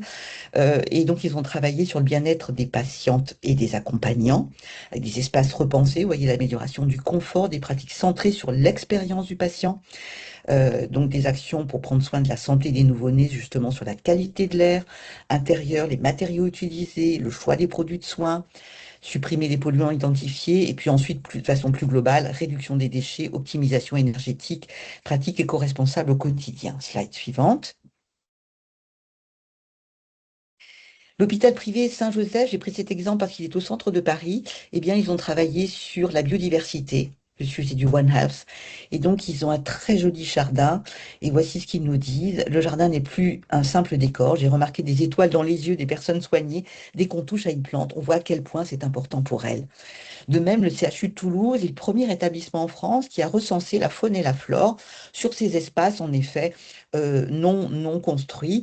Et donc, ils ont abandonné les pesticides en 2015, etc. Je vois que l'heure tourne, donc j'accélère peut-être sur les initiatives. Slide suivante. L'hôpital de demain, dans le 59, a travaillé eux, sur l'hygiène et sur la notion, par exemple, de nettoyage. Donc, ils ont vraiment réfléchi sur la pré-imprégnation des textiles. Donc, ça veut dire imprégner au juste besoin. Eh bien, ça veut dire moins d'eau, ça veut dire moins de produits utilisés. Et puis, les chiffres parlent d'eux-mêmes, moins d'allergies, moins d'exposition aux pulvérisateurs, et même une chute spectaculaire des accidents de glisse, puisque le fait de mieux utiliser en effet ces produits, les zones sèchent plus vite. Certains établissements ont totalement supprimé les produits chimiques et utilisent la microfibre et de l'eau. CH d'Armentières, dans le Nord, eh bien, en 2025, vous voyez, ils ont arrêté le protoxyde d'azote, on en a parlé tout à l'heure, et certains gaz halogénés en anesthésie. Il faut savoir que, en effet, des fuites de gaz, eh bien, elles sont très importantes, 100 000 tonnes en France. Et donc, en effet, l'impact sanitaire du protoxyde d'azote sur les soignants, il est connu, c'est une exposition passive, des maux de tête, des troubles neurologiques, une altération de la vitamine B12. Et en plus, le fait de l'arrêter, parce que c'est évidemment dans des conditions de qualité et de sécurité des soins, eh bien, ils ont fait une économie financière. Slide suivante. Pour vous indiquer cette slide qui semble un peu complexe, mais vous allez voir, c'est très très simple. Ça, c'est la description étape par étape d'une injection intravitréenne pour soigner une BMLA. Ça dure 3 minutes au bloc. Et donc, vous voyez que cet ophtalmologue au CHU de Lille, le docteur Gabin Momal, eh bien, a donc précisé chacune des étapes et a réfléchi en équipe, bien évidemment, à chacune de ces étapes. Et comment est-ce qu'on peut réduire, alors évidemment, en respectant la pratique de l'art de la médecine, bien évidemment, en toute sécurité, eh bien, comment est-ce qu'on peut réduire les impacts? Donc, vous voyez, est-ce qu'on imprime toutes ces étiquettes? Comment s'habillent les équipes? L'habillement du patient? Est-ce qu'il faut une blouse? Est-ce qu'il faut ceci? On se re-questionne sur ces pratiques et on arrive à un scénario, en effet, moins impactant et parfois même sur ces analyses de cycle de vie, sur ces travaux menés par de nombreuses équipes, même une amélioration de la qualité et de la sécurité des soins parce qu'on repense ces pratiques. Slide suivante. Eh bien voilà. Alors là, effectivement, on arrive au cadre général de la transition écologique dans le secteur de la santé. Que nous dit le cadre réglementaire pour les établissements de santé notamment? Madame Molière sur ce premier cadre général et puis Madame Levin fera toute la description à la suite. Donc j'enchaîne en effet de façon très rapide. Cette slide, elle est volontairement très remplie pour vous indiquer qu'en un coup d'œil, tous les cadres, tous les référentiels, et Nathalie vous expliquera que toute la réglementation existe déjà. Donc, nous espérons, nous, au C2DS, qu'il n'y aura pas plus de réglementation. On va déjà plutôt aider les établissements pour être conformes à cette réglementation. Et puis, vous voyez que de très nombreux cadres existent. Si on commence en haut à droite, vous voyez cette couverture orange, c'est le plan national d'adaptation au changement climatique. C'est un travail d'adaptation où on prévoit qu'en 2100, la France sera réchauffée de 4 degrés. Que faut-il faire? Bon, il y a juste un petit élément justement sur la construction des bâtiments concernant la santé. Le reste concerne l'activité économique et sociale d'une manière générale de la France. Je peux peut-être citer en haut à gauche, un peu dans le désordre, la HAS, bien évidemment, que vous connaissez très bien, la certification des établissements de santé. Et dans cette 6e itération, eh bien, la place des patients est de plus en plus grandissante. Et donc, dans cette 6e itération, on était tous très heureux de voir qu'on est passé de 1 critère à 3 critères qui concernent en effet la transition écologique et cette démarche de développement durable d'une façon globale. Eh bien, l'ANAP est au centre, mais Nathalie est là pour la représenter, donc avec une multiplication d'outils extrêmement opérationnels pour les établissements. Peut-être sous la HAS, mieux agir, ça c'est le document donc du Premier ministre, puisque c'est porté par Matignon, sur la planification écologique, la décarbonation de la France d'une façon générale. Donc voilà, ce cadre très général qui s'applique à tous les secteurs économiques existe. Peut-être aussi, juste au-dessus de la nappe, des outils et des cadres proposés par C2DS lui-même.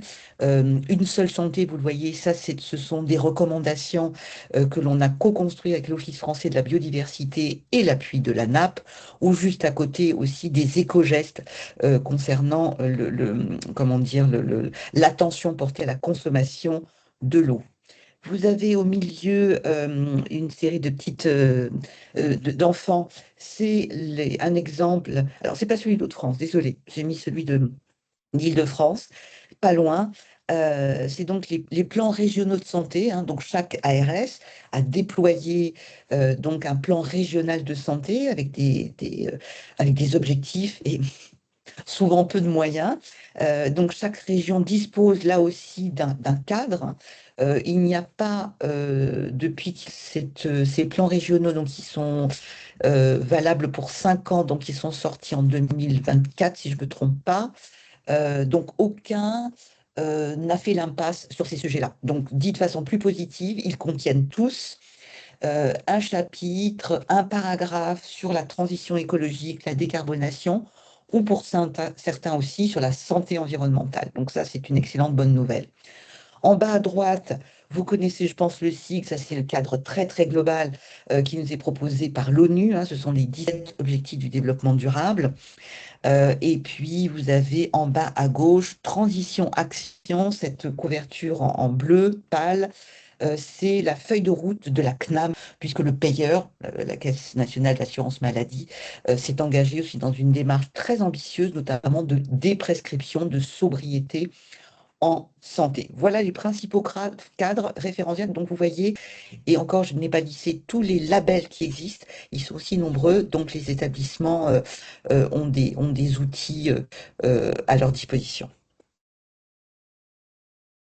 Alors, on va rentrer un peu plus en détail sur le cadre réglementaire avec Madame Levin. Donc, pour votre information, le Code de la santé publique indique que le projet d'établissement doit contenir un volet éco-responsable qui définit des objectifs et une trajectoire afin de réduire le bilan carbone de l'établissement. Donc, dans tous les projets d'établissement de vos établissements, vous devriez trouver, on va dire, des objectifs, une ambition de l'établissement sur comment réduire son empreinte carbone. Ça, c'est une obligation réglementaire. Donc, pour vous aider, j'allais dire, à impulser une démarche auprès de vos établissements, vous avez la possibilité de retrouver des fiches réglementaires sur chacun des sujets, l'énergie, les déchets, l'alimentation et ainsi de suite. Donc, sur le site de la NAP, on vous mettra les liens tout à l'heure. Donc voilà, c'est en gros des petites fiches qui permettent de résumer, on va dire, les obligations réglementaires que vous retrouvez dans un petit guide de 6 à 8 pages sur des thématiques différentes. Donc, Véronique en a parlé, la Haute Autorité de Santé s'est penchée sur ces manuels, donc sur le manuel de sanitaire qui existe depuis 2025 sur 3 nouveaux critères. Sur les soins éco-responsables, comment on fait un soin à qualité et sécurité égale, mais moins consommateur, on va dire, de ressources, moins impactant sur la planète. Vous avez un critère qui est là, on se positionne sur le chapitre 3, donc c'est-à-dire l'établissement, comment il s'engage dans des soins plus éco-responsables. Enfin, un troisième critère sur l'établissement agit sur la transition écologique. Donc, à travers ces 3 critères, vous avez, on va dire, 15 sous-critères qui vont aborder les achats éco-responsables, les déchets, les soins éco-responsables, l'énergie et ainsi de suite. Donc, vous voyez que tous ces sujets sont abordés. Sur le médico-social, vous avez également une évaluation, un manuel avec un critère, le 3.15-1 sur l'établissement sanitaire et médico-social définit et met en œuvre sa stratégie d'optimisation des achats et de développement durable. Donc, voilà aussi un critère qui parle du développement durable et il va y avoir une révision prochaine de ce manuel. Euh, voilà, on vous en dira plus dès qu'il sortira. Donc, diapo suivante. Vous l'avez compris, donc 8% de l'empreinte carbone nationale est due au système de santé. Donc le ministère de la Santé a rédigé une feuille de route de planification, c'est-à-dire on va dire un certain nombre de donc diapo suivante. Il y a 8 chapitres qui vous permettent du coup de travailler sur les différents, on va dire, sujets ou comme l'énergie, l'impact du numérique, les produits de santé, les soins éco-responsables. Diapo suivante, les 4 autres chapitres, donc toujours de cette feuille de route, les achats durables, les déchets, la mobilité, puisque, bah, il faut que les professionnels puissent se déplacer jusqu'à leur lieu de travail, mais aussi que les patients puissent venir jusqu'à on va dire, à ces structures. Et enfin, tout ce qui va être formation et recherche, écologique. Donc, cette feuille de route, c'est, on va dire un certain nombre d'objectifs à atteindre pour justement réduire notre empreinte carbone. Donc, des grandes lignes, hein, les objectifs, c'est bien sûr, d'avoir une rénovation écologique, hein, une transformation, on va dire, de nos bâtiments d'ici 2040. Créer 151 postes de conseillers en transition écologique, puisque l'hôpital n'est pas nécessairement connaisseur. Donc, ce sont des postes qui sont financés par ministère de la Santé pour aider les établissements à se tourner vers on va dire, des pratiques plus vertueuses. Euh, donc voilà, et pareil pour le financement du secteur médico-social. On arrive à la partie sur l'accompagnement des établissements dans la transition écologique.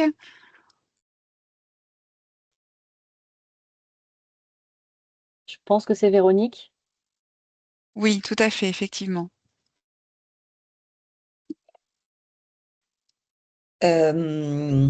Ok, donc bah, c'est pas ma slide, celle-ci.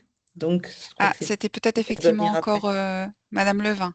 Ok, d'accord, Oui, oui, pardon. oui, c'est Mais ça. Alors, après, sur pardon, Véronique intervient sur la place des exactement. RU. Et du coup, j'avais C'est ça. confondu.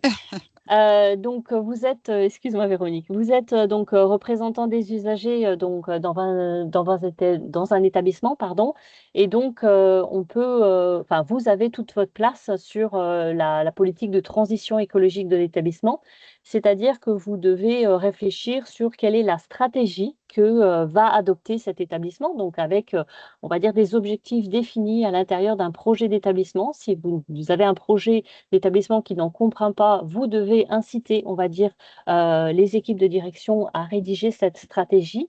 Euh, pour que ça puisse, on va dire, vivre, il faut une gouvernance, donc il faut un pilotage, un comité de pilotage auquel les représentants des usagers sont largement invités pour embarquer. Bien sûr, un plan d'action, comme toute démarche, un plan d'action bien sûr orienté sur les enjeux de transition écologique. Qui le fait, quand on le fait, pourquoi et ainsi de suite. Donc bien sûr, un management pour construire, bien sûr ce projet. Une déclinaison à l'échelle des services, puisque si c'est un pilotage établissement, ça ne fonctionnera pas. De plus, vous l'avez peut-être vu, un des critères de certification HAS porte sur les équipes, le chapitre 2. Et puis, bah, bien sûr, qu'est-ce qui garantira la réussite de la démarche en transition écologique? Donc, souvent, un suivi d'indicateurs vous permettra du coup de, de vérifier que les actions qui sont bien mises en place sont positives. Euh, pour la conduite au changement, à vous de voir quels sont les différents profils. Donc, vous avez sur la droite 5 profils d'individus. Un éco-impulseur, c'est-à-dire que c'est un engagé du quotidien, le veilleur en devenir, le relais écologique, plutôt le passif climatique, et puis la cinquième personne, le contestataire sceptique. À travers du coup ce schéma, je ne vous fais pas faire l'exercice, mais vous allez pouvoir du coup voir en fonction du profil du collaborateur quel est celui, quelles sont les personnes que vous allez pouvoir j'allais dire, embarquer plus facilement dans ce changement de pratique. Donc, diapo suivante.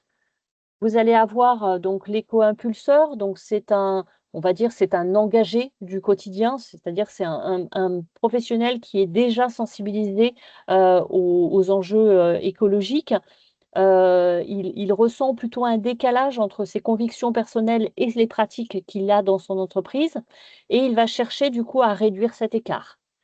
Donc là, vous avez quelqu'un qui est plus que partant.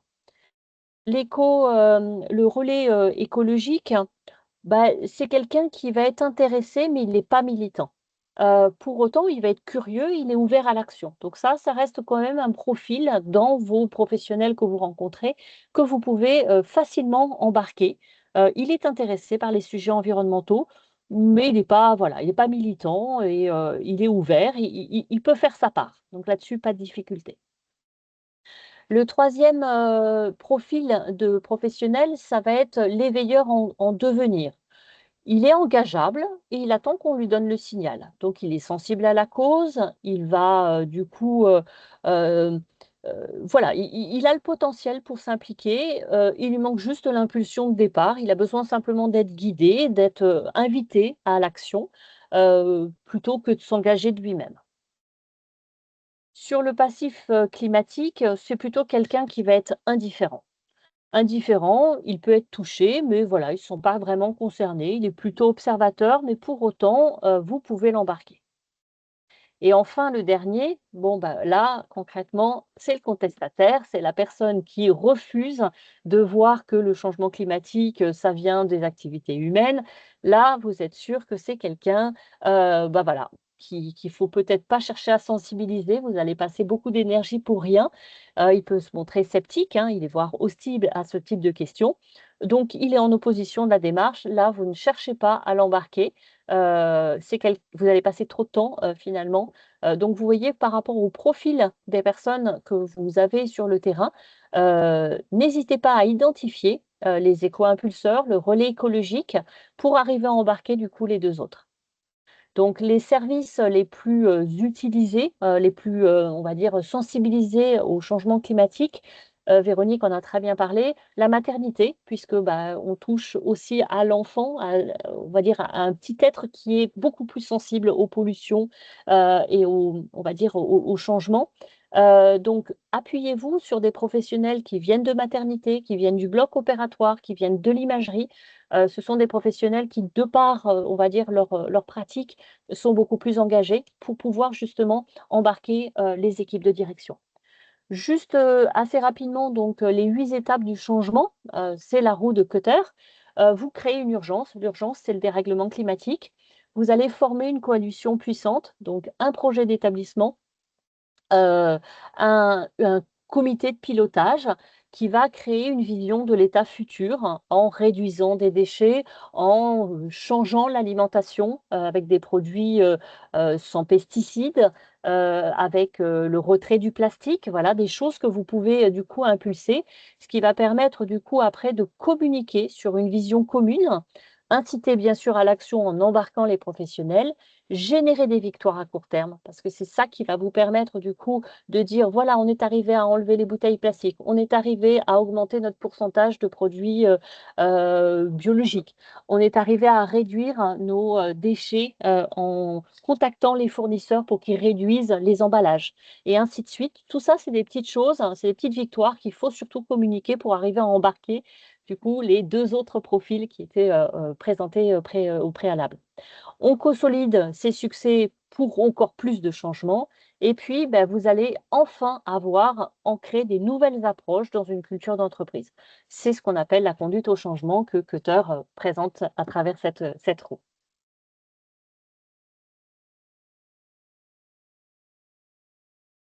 Donc pour piloter une démarche de transition écologique en établissement de santé, 100 des établissements mettent en place des actions en lien avec le développement durable. Il y a aucun établissement qui ne cherche pas à, enfin à augmenter son impact. On est bien d'accord? Chacun, voilà.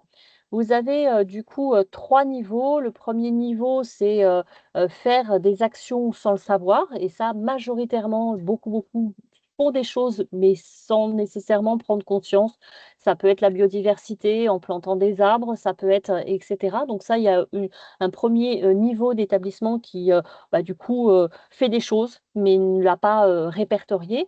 Le deuxième niveau, ce sont, des établissements qui vont s'engager volontairement sur un ou plusieurs volets de la transition. Donc ça peut être le social, ça peut être l'environnemental, ça peut être l'économique aussi. Donc voilà, et enfin, le troisième niveau, et c'est vers ça que l'on va vous inviter à tendre, c'est avoir un établissement qui a une stratégie avec une RSE ou un développement durable dans son projet d'établissement, et je le rappelle, c'est une obligation du code de santé publique.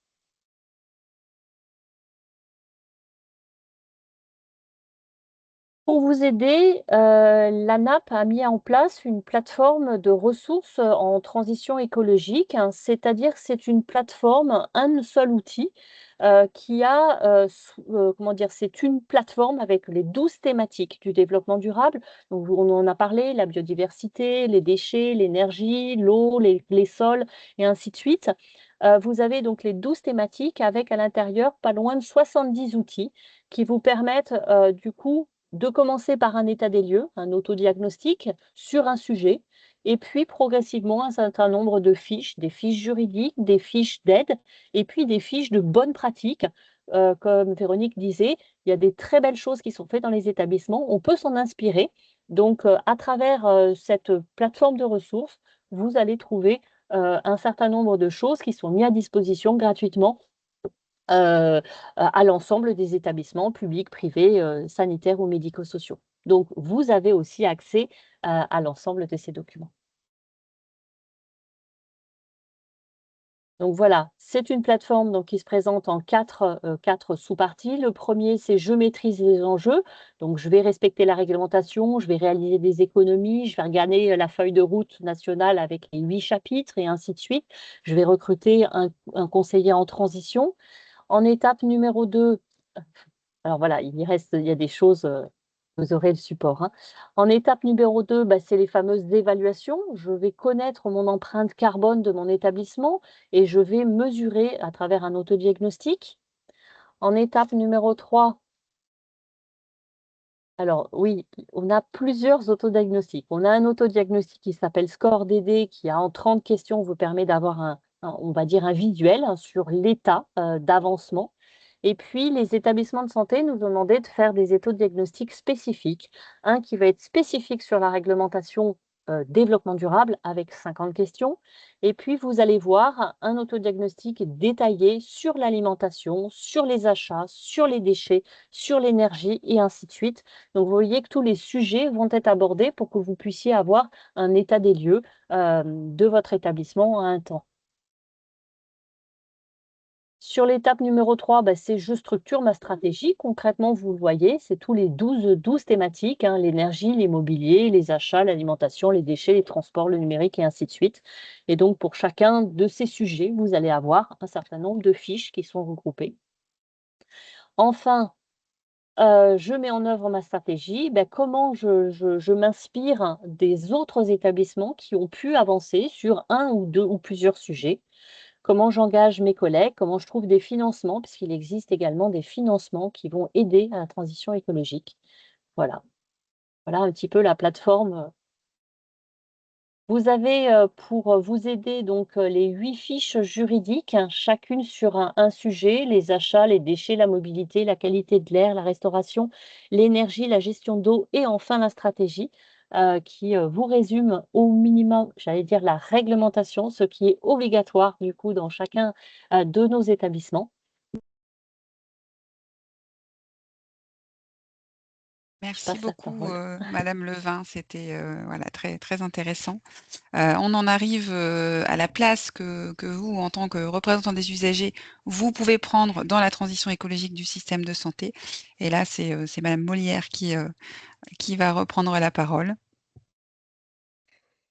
Oui, donc de façon extrêmement rapide, là, vu l'heure, je voulais partager avec vous un travail qu'on a fait en 2024 dans le club qualité, hein, de nos clubs métiers. Club qualité, on a à peu près 300 directeurs qualité, enfin qualiticiens qui participent à ce club. Et ils ont souhaité revisiter la certification de la HAS. Alors, désolé, c'était la 5e itération, hein, donc c'était en 2024, finalement en mettant les lunettes des usagers. Et donc, évidemment, ce qui est extrêmement intéressant, puisque, j'allais dire primordial, parce que, évidemment, toute cette démarche, c'est partir de vous pour revenir à vous. Et donc, en effet, on a regardé les différents audits systèmes hein, qui existent dans la certification de la HAS, donc très bien construite. Hein, c'est 20 ans de démarche qualité, donc il y a vraiment une belle maturité dans cette démarche. Et on a regardé, eh bien, en effet, ce qui était tous les indicateurs. Et on a essayé de regarder un petit peu comment est-ce qu'on pouvait le traduire, le regarder avec des lunettes RSE. Donc, tout simplement, en effet, quand sur la partie droite, ce qui est écrit en petit en noir, on demande, les patients sont sollicités dans le cadre des démarches, j'arrive à peine à le lire, collectives du développement et d'amélioration, etc. Donc, c'est un critère qui, en effet, précise que les patients sont sollicités dans ce cadre-là. Et donc, dans la partie bleue, nous, ce qu'on souhaiterait rajouter, donc, c'est des propositions qu'on fait de façon très volontaire auprès de la HAS. Donc, c'est dire, les patients sont sollicités dans le cadre de démarches collectives de développement et d'amélioration des pratiques concernant les sujets développement durable, RSE, recueille l'engagement des patients sur ces sujets. Donc, vous voyez, on a traduit un grand nombre de critères qui existent dans la certification et on les a traduits d'une certaine manière à la mode, je vais le dire comme ça, développement durable, de façon à pouvoir quand même préciser l'engagement du patient dans chacun de ces critères. Et puis, bien évidemment, recueillir votre ressenti. Donc, on est en train de travailler sur ce sujet-là. Votre ressenti, déjà, quel est votre niveau d'information des initiatives portées par l'établissement? Probablement très faible, enfin en tout cas insatisfaisante. Et donc ça ça serait une chose quand même primordiale, parce que les patients sont informés que, eh bien peut-être la peinture des chambres n'émet pas de composés organiques volatiles, que finalement l'alimentation, un jour par semaine, elle est bio ou avec des produits de qualité, c'est la loi Egalim, que il y a un système de covoiturage des salariés d'établissement, donc il y a un travail quand même sur cette mobilité douce qui est faite, etc., etc. Donc des initiatives qui concernent directement les patients, mais aussi indirectement. Comment sont-ils informés et quel est leur ressenti? Qu'en pensent-ils? Et à quel endroit ils peuvent prendre la parole?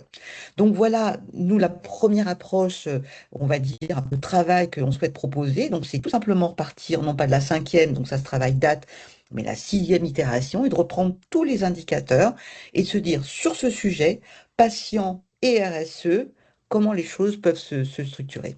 Et la slide suivante, en 2024, quand on a fait ce travail, on a construit ce travail, on avait 15 établissements du réseau du C2DS, et donc ils se sont appliqués cet audit système RSE hein, que l'on a construit de façon artificielle, mais qui était tout à fait sérieuse. Et donc voilà la moyenne, vous voyez, sur les 7 critères de la certification. Donc les établissements sont donc questionnés sur la coordination territoriale, l'engagement patient, leadership, etc. Il y a donc 7 sujets.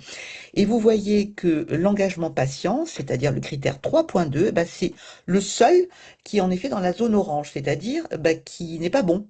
Voilà. Donc en effet, ça c'était intéressant pour nous de mesurer, bon certes sur un échantillon de 15 établissements, mais il y en avait certains quand même de grande taille, eh bien les établissements, ce qu'ils nous ont dit derrière, ils nous ont dit merci, parce que grâce à ce travail que nous avons fait, nous avons pu identifier en effet que sur ce sujet de l'engagement patient, eh bien, nous étions pas bons.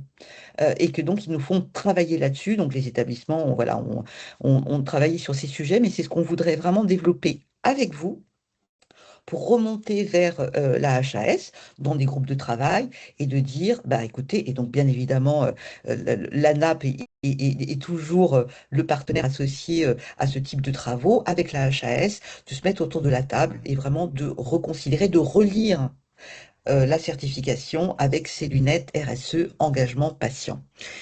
Donc voilà ce que je voulais vous dire de façon très rapide. Et donc évidemment derrière on a émis des préconisations. Hein. Donc c'est un peu ce que Nathalie a dit, hein, soutenir le recueil de la satisfaction des patients sur les sujets de développement durable, développer avec la gouvernance, développer une politique d'information, de communication. Slide suivante. Des préconisations qui sont absolument de bon sens. Et je voulais juste citer, parce qu'on trouvait que c'était intéressant, parce que cet établissement faisait partie de notre échantillon des 15, Et c'est intéressant parce qu'il y avait un patient recruteur, c'est-à-dire qu'il y avait un représentant des patients dans le recrutement de leurs salariés. Et on n'a pas tant d'exemples que ça en tête, donc je voulais les citer. Donc lors des rendez-vous d'entretien, il y a un représentant des patients, donc dès le départ, lors de recrutement de futurs salariés, et ça sur le pôle social, bah, c'est une très belle initiative. Comme vous êtes dans les Hauts-de-France, et c'est mon mot de conclusion avant ce temps d'échange peut-être un peu rapide, le 22 septembre, je n'ai pas prévu de slide là-dessus, donc le C2DS organise son colloque annuel au CHU de Lille sur justement ce qui s'appelle RSE sans frontières. C'est vraiment sur le sujet de l'adaptation au changement climatique, avec des exemples français, mais aussi venus de l'étranger, d'Allemagne, aussi des États-Unis, des Belges, tout près de chez vous. Suivez-nous sur notre site internet ou sur LinkedIn. Voilà. Alors, je vous remercie pour ces présentations. Vous avez vu qu'on a dépassé le temps, mais tout le monde est resté connecté. On voit que c'est un sujet qui est passionnant, avec beaucoup de choses à dire. C'est vrai qu'on ne peut pas aborder directement la place des représentants des usagers dans la transition écologique si on n'a pas eu tous les éléments de compréhension. Et c'est pour ça que voilà, il y a énormément de choses dont il faut s'imprégner. Vous aurez le replay à disposition et le support, voilà, et tous les liens vers les sites qu'on vous a présentés, les ressources qu'on vous a présentées. Donc, ne vous inquiétez pas, vous aurez tout ça à votre disposition pour le regarder tranquillement et prendre connaissance des documents à tête reposée. On vous propose quand même un petit temps d'échange. Si vous avez des questions à poser, des interventions, n'hésitez pas à intervenir dans le chat ou à lever la main si vous souhaitez qu'on vous donne la parole. On a une question de Pierre qui nous demande quid de l'usage unique qui se développe énormément. Tout à fait. Là, c'est justement, actuellement, il y a de plus en plus de marches arrière, hein, qui permettent, d'utiliser, par exemple, au bloc opératoire, des kits qui sont stérilisables. Pareil sur, les calots, les tenues, de bloc et ainsi de suite, puisque du coup, ça génère, on va dire une consommation plastique, et de déchets, non négligeables. Donc, Pour compléter la réponse de Nathalie, euh, alors ça dépend des établissements, c'est-à-dire que la vérité pour un établissement n'est pas forcément la vérité pour un autre établissement. Je m'explique, c'est aussi selon ce qu'on veut regarder, si on veut réduire l'usage plastique ou si on veut réduire par exemple les émissions de gaz à effet de serre. Si ma stérilisation, elle est à 40 km ou même à 10 km de mon établissement, eh bien je vais avoir des émissions liées au transport, par exemple. Donc ça veut dire que, vous voyez, ça dépend du volume, par exemple, de tel dispositif médical que je dois stériliser ou que je dois acheter en usage unique. Donc tout ceci, ça demande des analyses, justement des pratiques. Et donc, encore une fois, une vérité pour un établissement ne vaut pas pour un autre. Je pense aux lames laryngoscopiques utilisées en réanimation.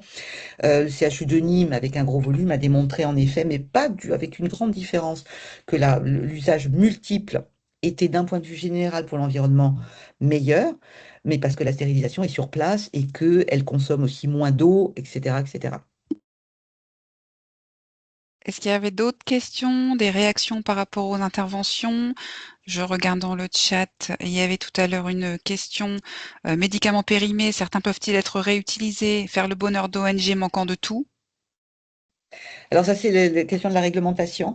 Donc, il faut travailler avec les parlementaires. Il y a un point, un nœud réglementaire que l'on souhaitait lever et on avait fait une proposition de loi de l'article 32 de l'actuelle loi de financement de la sécurité sociale pour 2026. Mais les parlementaires ont discuté et négocié que jusqu'à l'article 31. Donc notre projet de loi, notre proposition de loi qui a été portée par un parlementaire n'a pas pu être étudiée. Qu'est-ce qu'il disait? C'était très simple. La réglementation interdit aujourd'hui à un établissement A de mettre à disposition des médicaments à un établissement B pour des raisons de sécurisation des médicaments, d'altération, de problèmes de médicaments thermosensibles, etc., etc. Donc, on est surprotecteur et donc des établissements sont autorisés à mettre à disposition, par exemple, des molécules onéreuses de leur propre pharmacie à une autre pharmacie d'un établissement du même territoire que, et c'est ce que dit la réglementation, dans des conditions exceptionnelles. Nous, ce qu'on voulait aussi rajouter, c'est et aussi dans le cas de molécules onéreuses qui sont proches de la péremption. Voilà, et encadré par un décret pour que les pharmaciens très, très scrupuleux et très professionnels soient bien assurés, en effet, que le médicament que le médicament envoyé par l'établissement A est envoyé à l'établissement B, ils sont évidemment tout à fait dans des excellentes conditions d'utilisation et de dispensation pour les patients de l'établissement B. Donc vous voyez qu'on a un nœud réglementaire, juste celui-ci, on essaye de le dénouer pour faire avancer ne serait-ce que ce point-là. Il y avait aussi une intervention de Pierre qui disait par rapport à la présentation de tout le cadre réglementaire, il y a beaucoup d'organismes, n'y a-t-il pas une concentration à faire, mutualisation? Alors, on a beaucoup de strates et chaque organisme a son propre plan, sa propre réglementation, sans forcément concertation ensemble.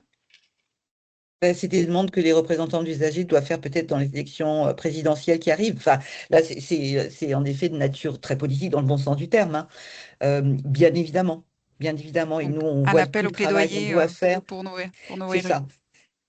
C'est ça, tout le travail qu'on doit faire pour expliquer aux établissements adhérents les passerelles qu'ils peuvent trouver entre les différents plans, réglementations, outils des uns et des autres. Et donc, il y a un gâchis de temps et de talent aussi, d'une certaine manière. Et ben, ça serait formidable, voilà, de mutualiser. Et on est à votre disposition, chers représentants d'usagers, pour travailler sur ces sujets avec vous. L'appel est entendu. Est-ce qu'il y a d'autres questions, d'autres interventions? On a Charlotte qui dit merci à toutes nos intervenantes pour les informations riches et instructives. À nous d'assurer le relais, les informations pour les faire appliquer. Oui, effectivement, c'était le but de ce webinaire, de vous donner envie de passer à l'action voilà, dans vos établissements et dans vos instances. Donc, la délégation Hauts-de-France est à votre disposition si vous voulez aller plus loin sur ces sujets-là et on vous enverra en tout cas toutes les informations. S'il n'y a pas d'autres questions, on continue rapidement pour clôturer parce que je sais que Madame Molière et Madame Levin sont attendues et donc on va essayer de les libérer au plus vite. Donc en conclusion, ce qu'on voulait retenir effectivement comme message clé, c'est que les représentants des usagers ont un rôle clé, vous l'aurez compris, pour accélérer la transition écologique des établissements de santé. Donc effectivement, vous le dites, nous avons du travail. Vous êtes voilà, un formidable relais pour avancer sur ces sujets. Vous portez la voix des patients en rappelant que la qualité des soins et le respect de l'environnement vont de pair, ils ne vont pas l'un sans l'autre. En participant aux instances et aux projets, vous aidez à fixer des priorités concrètes. On l'a vu sur les déchets, l'énergie, l'alimentation durable, les achats responsables. Vous êtes aussi en capacité de sensibiliser les usagers, les équipes soignantes aux éco-gestes et à la prévention au plus près du terrain. Et ensemble, avec les soignants, les directions, vous pourrez contribuer à construire un hôpital plus durable, plus sûr et plus exemplaire. Donc, effectivement, grosse pression pour vous. Voilà, on compte sur vous pour faire avancer ces sujets, mais voilà, mais pas seul.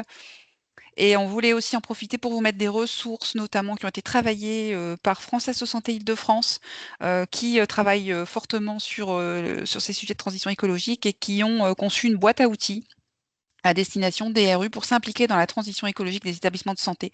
Donc, on vous mettra aussi les liens pour aller voir ce qu'il y a dans cette boîte à outils. Et donc, vous y trouverez des ressources importantes qui viendront compléter toutes les ressources qu'on a vues, qui sont mises à disposition par la NAP et par le C2DS. Et n'hésitez pas effectivement à aller voir ces ressources. Et voilà, on arrive à la fin du webinaire. On peut libérer nos deux intervenantes. En tout cas, qu'on remercie nous fortement. C'était une première pour nous d'organiser un webinaire sur ce sujet, avec un sujet qui est très intéressant et en même temps complexe, qui peut être complexe pour des néophytes. Mais chapeau parce que vous l'avez amené de manière très pédagogique et très interactive. Et donc, je sais ce qui fait aussi l'intérêt pour nos représentants des usagers. Et on espère en tout cas continuer d'avancer sur ces sujets de transition écologique. Un grand merci à vous deux pour la qualité de vos interventions et Merci le beaucoup. partenariat qui est très Merci. important pour nous. Merci. Et À votre bon disposition. salon Santé Expo Oui, à toutes les deux. merci Un beaucoup. grand merci.